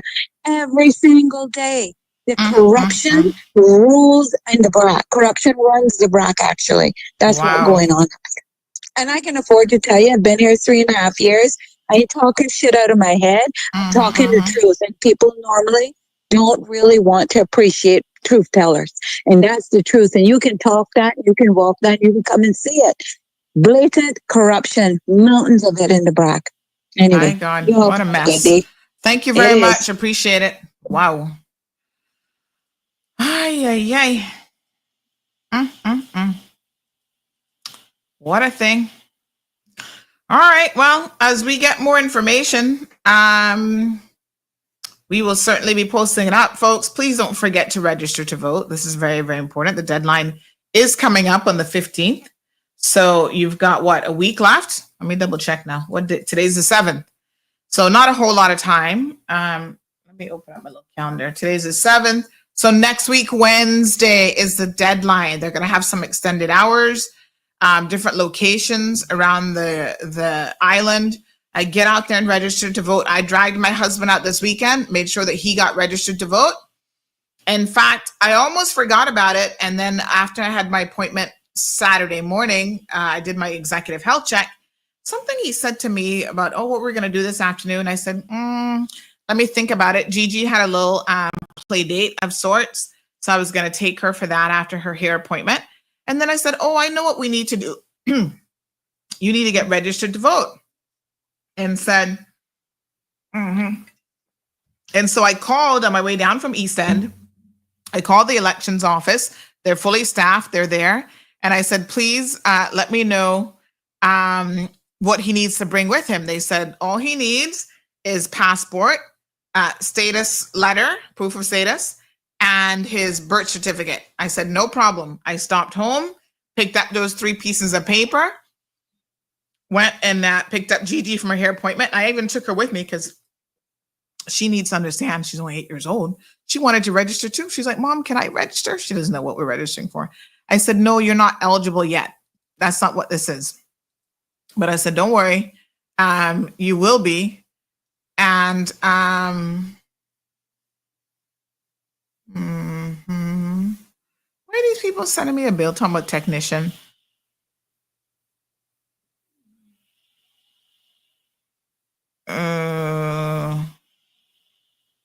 Okay.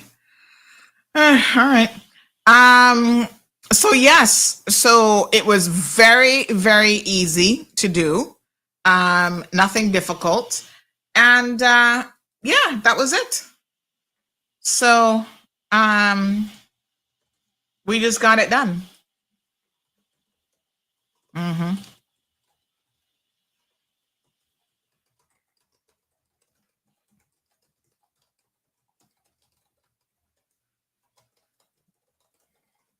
All right, sorry. I just realized I need to do something with my tankless water heater. So it took like 5 minutes. As a matter of fact, he's like, you fill out the paperwork for me, man. So I filled out his paperwork. He signed it. They took copies of everything. And they're like, that's it, Mr. Hill. We'll let you know when your card ready. And that was it. Easy peasy, lemon squeezy. So simple. Go register, folks. You know, you may not vote, but just get registered. So if someone comes up that you would want to support, you have that option available to you if you're eligible. Now, I hear that some of y'all don't want to vote because, you don't want to serve jury duty. First of all, we need to expand the jury duty pool. Anyone who has PR should be in the jury duty pool. I'm going to be honest with you. We need to expand the pool. I still don't understand, quite frankly, how it works. I've never served on jury duty. Now I'm not even eligible to serve. But before that, I had never been called. And I'm thinking, I know people who've been called multiple times, and yet there's some people who've never been called. There's something wrong with how they're choosing from the list. So I think that needs to be adjusted. But I also am a firm believer that it is high time that we expand the list. You have the benefit of residency. That's a privilege, honey child, to be a resident here in the Cayman Islands. So therefore, you should be contributing. And one way in which you contribute to the communities that you live in is that you serve on jury duty. So put them on jury duty too. That can be my question of the day over on the WhatsApp channel. There's also the option, thank you for reminding them that's up and running, to register to vote online. Yes, there's absolutely no excuse. Come on, Caymanians. Get out there and register to vote. Hello, honey child. Listen, Anderson. That caller they just call in. She needs a big kaboom. Oh. Hot There you because go. let me tell you something. I don't know if you couldn't go back, but I'm a BRCA also. And if you couldn't go back, this same Mark Tibbetts, when all the money went missing for the hurricane relief fund in Cayman Brac. And up to now, everybody wants to find out where part this money went to. And it was talk on the street that he took the money and built apartments for himself. Lord Jesus. So what you're trying to tell me is he got enough shit floating around him too that he probably don't need to be in public office. That is correct, because he have apartments. What has he done for the Bracker? Is y'all life any better? He's been district commissioner for a long time now. Let me tell you something. This same Mark Tibbetts have a son. His son died, which was for Juliana's sister. What a mess. Let me tell you something. Like what that caller just says, a whole pile of corruption going on. So him and Julie kind of almost family then? Sure, because he had a son. He had a son for her sister. Okay. And the mother did not want it because she was black. Hallelujah. Jesus and peace. No, sir. Who? Wait a minute. Who was black? The sister? Juliana's sister is a black woman because Julia's black too. So who mother didn't want it? His mother? Mother didn't want it. Oh, but we know how them Cayman Brackers stay with that color business still. Oh yeah, they're behind the times. That's why people from Spot Bay not able to get into work from the time you we call it, they know you from Spot Bay. You don't get no work, but from time you down on that western side of the island, you have all the work you want. So the people from Spot Bay are the black people in the Bracker? That's it. Oh. We was called Spot Bay nigga winch. Oh my God. Wow.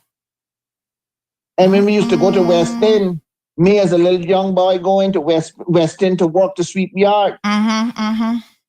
Let me tell you something. That's why Spot Bears was kept down, because Spot Bears we was known as Spot Bay nigga winch going to school. What's a winch? Well, I don't know. I know it did. We looked it up, but that's what we was called, Spot Bay nigga winch. Nigga winch or wrench? Winch. Spot Bay nigga winch. That's what they used to call us. And all them pointers ever done was eat pot of meat biscuits. And knows how they got good food if they came to Spot Bay to to restaurant to get good food. My God. Oh, yeah. They didn't like Spot Bears. Wow. So Julie from Spot Bear, what? Well, her original her father from her father's side of it, and her great grandmother is from Spot Bay. Oh, okay. Oh, okay. Wow. Yeah.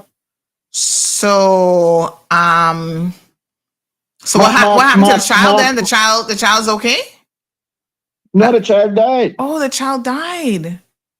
Correct. Oh, I'm so sorry to hear that. His mother also died too. His mother was named Juliet. She died from cancer. Oh my gosh, that's horrible. Oh my goodness. How sad is that? Yeah. Did he have any more children? Yeah, he have other children. Oh, okay. Mark have other children and have one daughter in big position into government managing an offices also. Oh, is she in Cayman Brac or Grand Cayman? No, she's in the Brac managing the we call it the office that where you register marriage and everything. Oh, okay. You see, this is the thing, you know what I mean? Mm-hmm. How can they're just getting these positions to take care of their families. That's all it is. What a mess. Yep. I tell you, it's so sad. I mean, the Brac hasn't had much decent representation in a very long time. I mean, I don't know who was there before Julie because she's been there almost 30 years. Let me tell you something. God, let me tell you something. And he's still alive. And I take my hat off to Gilbert McLean. Gilbert McLean was the only one that done anything for Cayman Brac. Gilbert McLean and Captain Charles. And he wasn't even he wasn't a Brac representative. That's it. What a mess. No, sir. Well, but Mark was the one that because it was a whole pile, and the lady that called in on the show, she could tell you plain and straight that it was a lot of money was missing for this hurricane relief fund, and it was brought and Cayman Brackers know what happened to the money because Cayman Brackers talking on the street that he used the money to build a whole pile of apartments.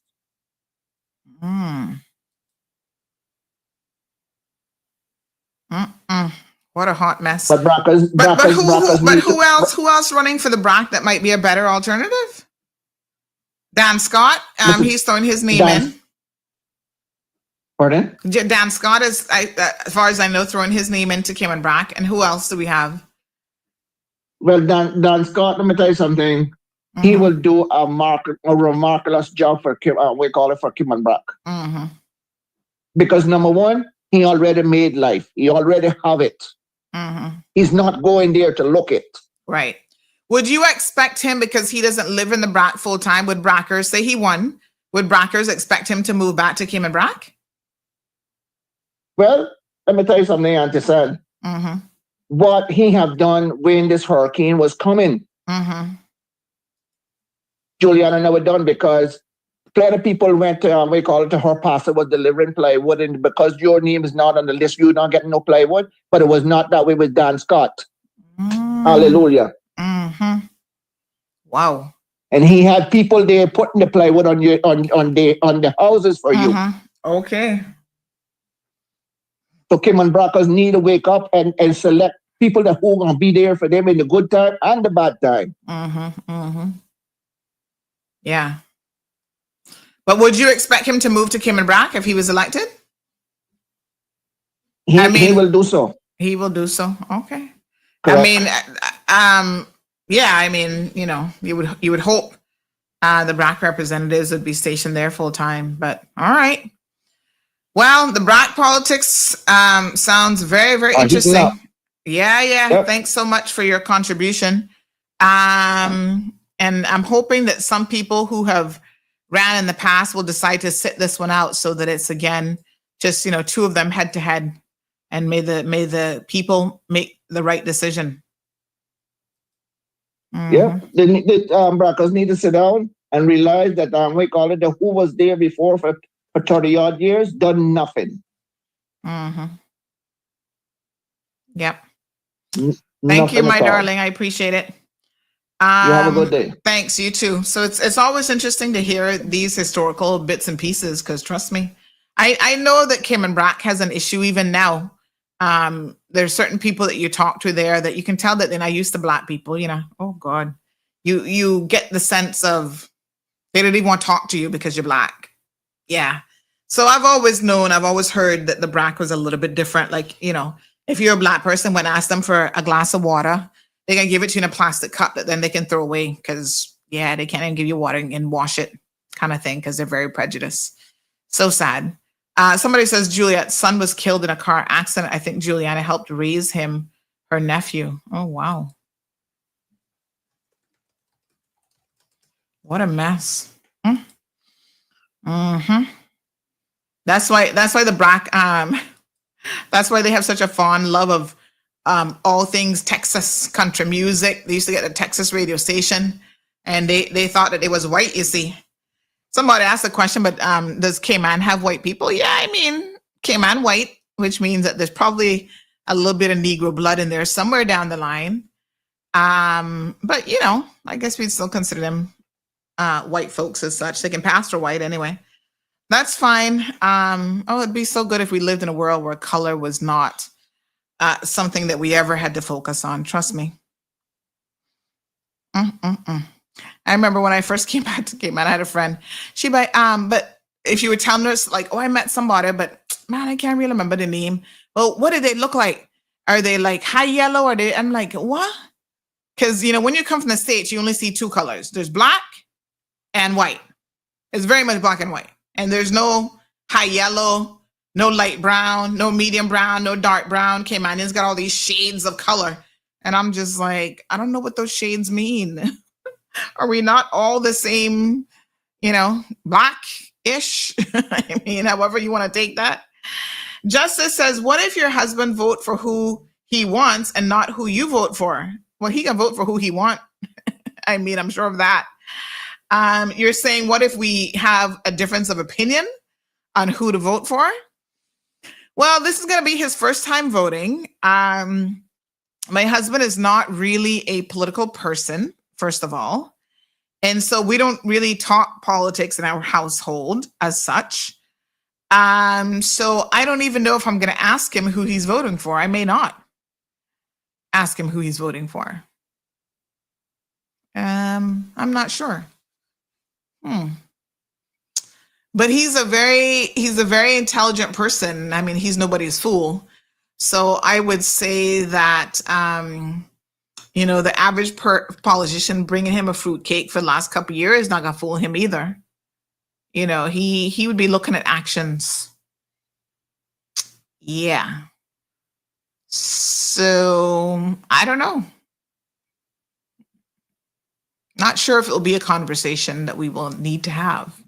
But he goes into the poll by himself and he will vote for whoever his conscience, I guess, tells him to vote for. Cayman Brac says Gilbert McLean did run and get elected in the Brac. He's married to Mark Tibbetts' sister, Jan, who heads up the passport office. Oh, y'all into so much nepotism over there. Every one of y'all family. Cha. So his wife is a Cayman Bracer? Okay. Blackberry says, I woke up with Dan at Ernst & Young. Oh, I worked. Oh, Jesus Christ. Let me fix that quickly. I worked with Dan at E&Y a few years ago. He's not just educated and well-rounded, but he's also emotionally intelligent. He actually cares. So it's good to see that he's running in the Brac. All right. Yes, honey chill. Let me see here now. Okay. Sorry in Gran. She heads up the Cayman passport office in Grand Cayman. Okay.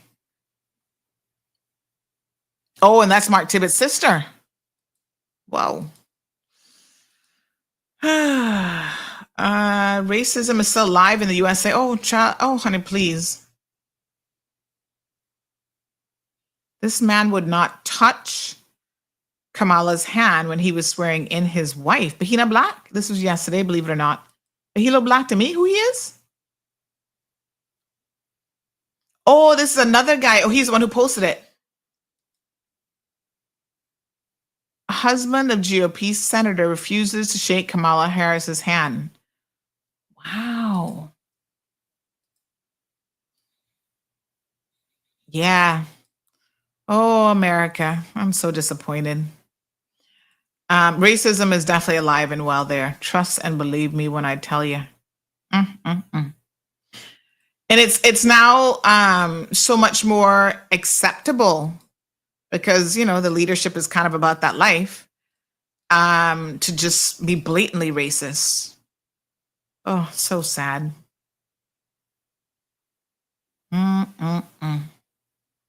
Wow. What a mess. All right. Well, we got our own problems over yes, so chill. So I only go into America to shop and enjoy a little bit of the scenery here and there. See how he wouldn't shake her hand. Damn. So wrong. Ugh. When you have your whole economy that was built on racism, I guess you can't do no better. Blackberry says, speaking of colorism or whatever we call it, whatever we want to call it, I had experience in the BRAC. Went to the hospital one afternoon and asked by the lady at the reception if I was from one of those countries, you know, in Africa. WTF, I couldn't believe the ish. A country in Africa? You should have told yes. Just like 80% Caymanians. What the hell is she talking about? These are foolish questions about Marlon. One would understand if a man is good enough for Auntie Sandy to marry. He definitely has to have a certain level of scruples about him, including reasoning. Thank you, Shaka. Thank you. I appreciate it. Yeah. He just don't get into no debate with people about politics. Not even his mommy, because she's a little bit like me. She likes to talk about these things, and he's like, because you know now they're having a whole fiasco over in Jamaica with their premier. No, he's not a premier. He's a prime minister, and some scandal with him. And oh, they're so disappointed. My husband's like, y'all can only be disappointed because you actually trust these people beyond what you should have trusted them. He's like, he could have seen it coming. I was like, what a mess. Oh, anyway.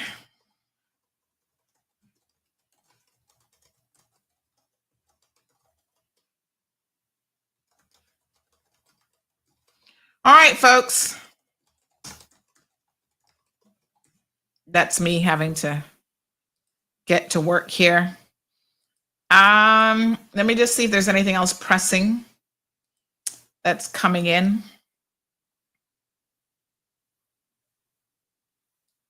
What does man say? He used ganja tea while grieving. Oh, let's look at this story. Hold on, hold your horses, honey child. A man used ganja tea while grieving. Court. Renee just posted the story. Let's read this together, class. I feel like I'm with Gigi now.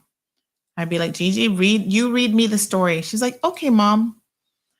Court shows leniency to father who used ganja tea while grieving. Grieving what? So a 35-year-old man who claimed he used ganja to make tea and cook while grieving a relative's death was sentenced to 12 months probation in summary court yesterday for possession of approximately 10 ounces of the drug. John Michael Anthony Kelly appeared before Magistrate Allard in January to face charges stemming from November 2023 police search at his residence. But not a Shahini house, where officers discovered 10.4 ounces of ganja. Kelly immediately admitted ownership of the drugs when confronted by officers during the search. Oh, well, she worried about me. She having her house searched for drugs? No, sir. Damn. Okay, then. Defense attorney Jonathan Hughes told the court that his client used the ganja to prepare tea and food following the death of a relative. Okay. Seeking to help him ease some of the suffering during that period. Okay, that's a first. Hughes also highlighted that Kelly is a father with children and expecting another child. Shahini pregnant? What? Or is it for somebody else? What a mess. Who died? Y'all be using death for all kind of stories.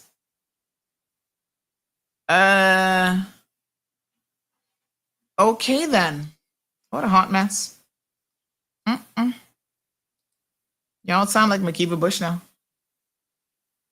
Anthony says that's your friends from the nail bar boyfriend, but I didn't know she was pregnant.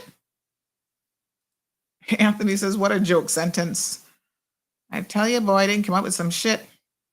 When you hear, when I sit and I hear these excuses from people and the judges and magistrates look like they really believe it, I'd be like, you gonna see me up in court, honey child. This be me. I take off my glasses. I'm be sitting there looking at the magistrate like, you don't believe this cockamamie story? I got about 50 million acres East End. I can sell you too. Give me the money first. Boy, you can hear some shit.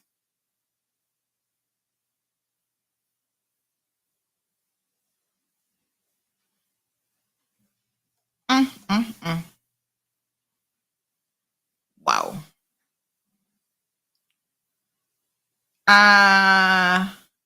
What happened to them? Oh, what happened? Isn't she like 50? Well, listen, people all up in their 50s having babies. Now these celebrities, somehow they're making it happen. I don't know. Maybe they drinking the tea too. Marshall says, boy, you can hear some shit these days. Trust me. Like seriously, Kim, I need to allow it now because it's better to smoke than drink. That not gonna happen, honey child. The UK is never going to allow it. What a friggin' mess. Anyway, so it goes. Lord have mercy. This person's like, Lord. I can't anymore. I'm so done. I need therapy. I better go on Amazon for a hot minute and see what they got going on over there. So, what a mess.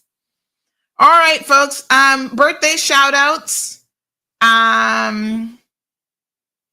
Mr.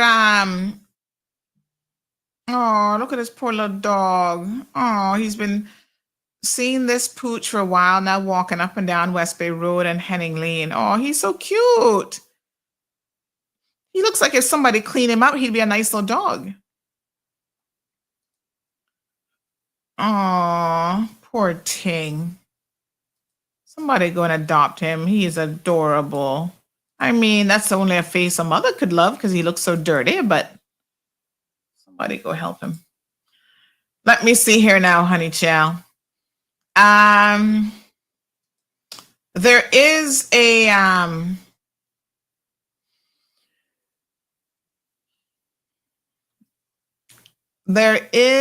a birthday greeting. Hold on. Who was this now that had a birthday? Oh, Lord, I can't even remember. Ugh. All these food things keep coming up on my Facebook feed. I'm like, Lord, can y'all please stop showing me recipes for cookies?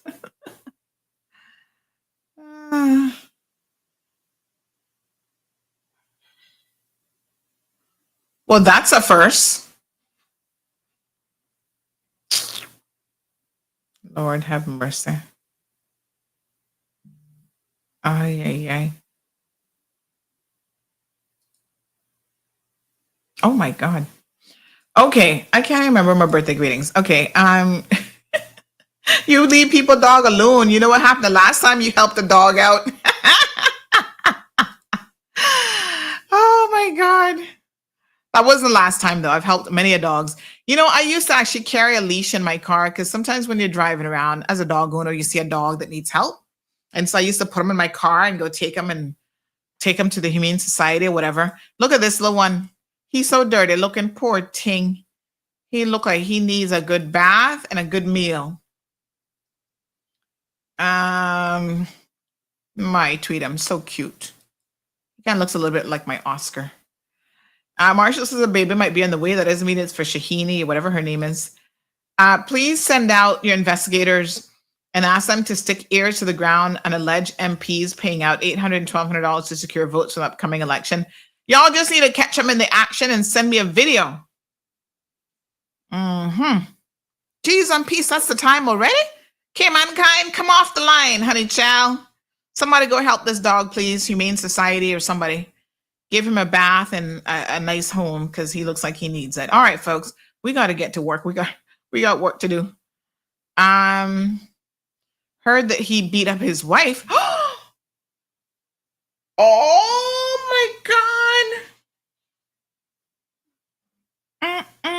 No. Say it ain't so. A Caymanian beating up his wife?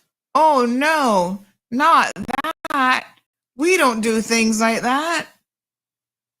Please. Some of y'all are horrific as Caymanians. I just need to tell you. I bet you learned your lesson about trying to help out with the dog rescue situation. No, I didn't. And I still continue to rescue dogs, and nobody else took me to court for that again. That was one of the most ridiculous situations ever. I still can't believe it. Accusing me of stealing a dog that looked like it cross-eyed. I was like, what the hell is this? Good morning, caller. Sandra, that $10,000 one they look for now, but the changing color. His color and his size. Yes, you know, I posted a picture of my dog the other day and somebody said, yeah, he kind of looking like he valued $10,000. I said, don't get it twisted. Oh my God, what a thing. You can imagine. They must have really loved that dog, but I don't think that dog's alive, unfortunately. Yeah, grab him and tie him and go collect that 10, man. Oh, have a good one, honey. Yeah. All right. You know, I heard, I'm just going to give it to y'all like how like I said, I got this one cheap and I give it to you cheap. I heard that whoever that person is doesn't treat their workers very well. This is what the street's saying. This was on the mall road, that they don't treat their workers very well. And maybe they need to talk to the workers about what happened about the dog, because the dog is never coming back. And I'm thinking, that's horrible. Who harms an innocent dog? But it's because they're saying that the person who owns a dog isn't a good person and they don't treat workers well. So they're not business. I said, that's horrific. Oh my God. But wow, $10,000 y'all were thinking about probably spraying some of your kids and handing them over and saying, here you go. Here you go. I think this is a dog that you're looking for. Oh my God, poor thing. Don't ever harm dogs. That's just horrible. My God. Yeah. But I don't believe I don't believe the dog is coming back. Damn. That's too sad, too bad. Oh yes, okay. I got a guy here to do some work, so I got to get going. Y'all have a blessed day. Thank you so much for tuning into the program. It's election time, so y'all know we're going to be going into overtime right up until April. We got nomination day coming up. I'm so excited. I love election cycle, actually. I really enjoy it. So anybody wants to join me on the show as a commentator, message me, honey child. I can have you on.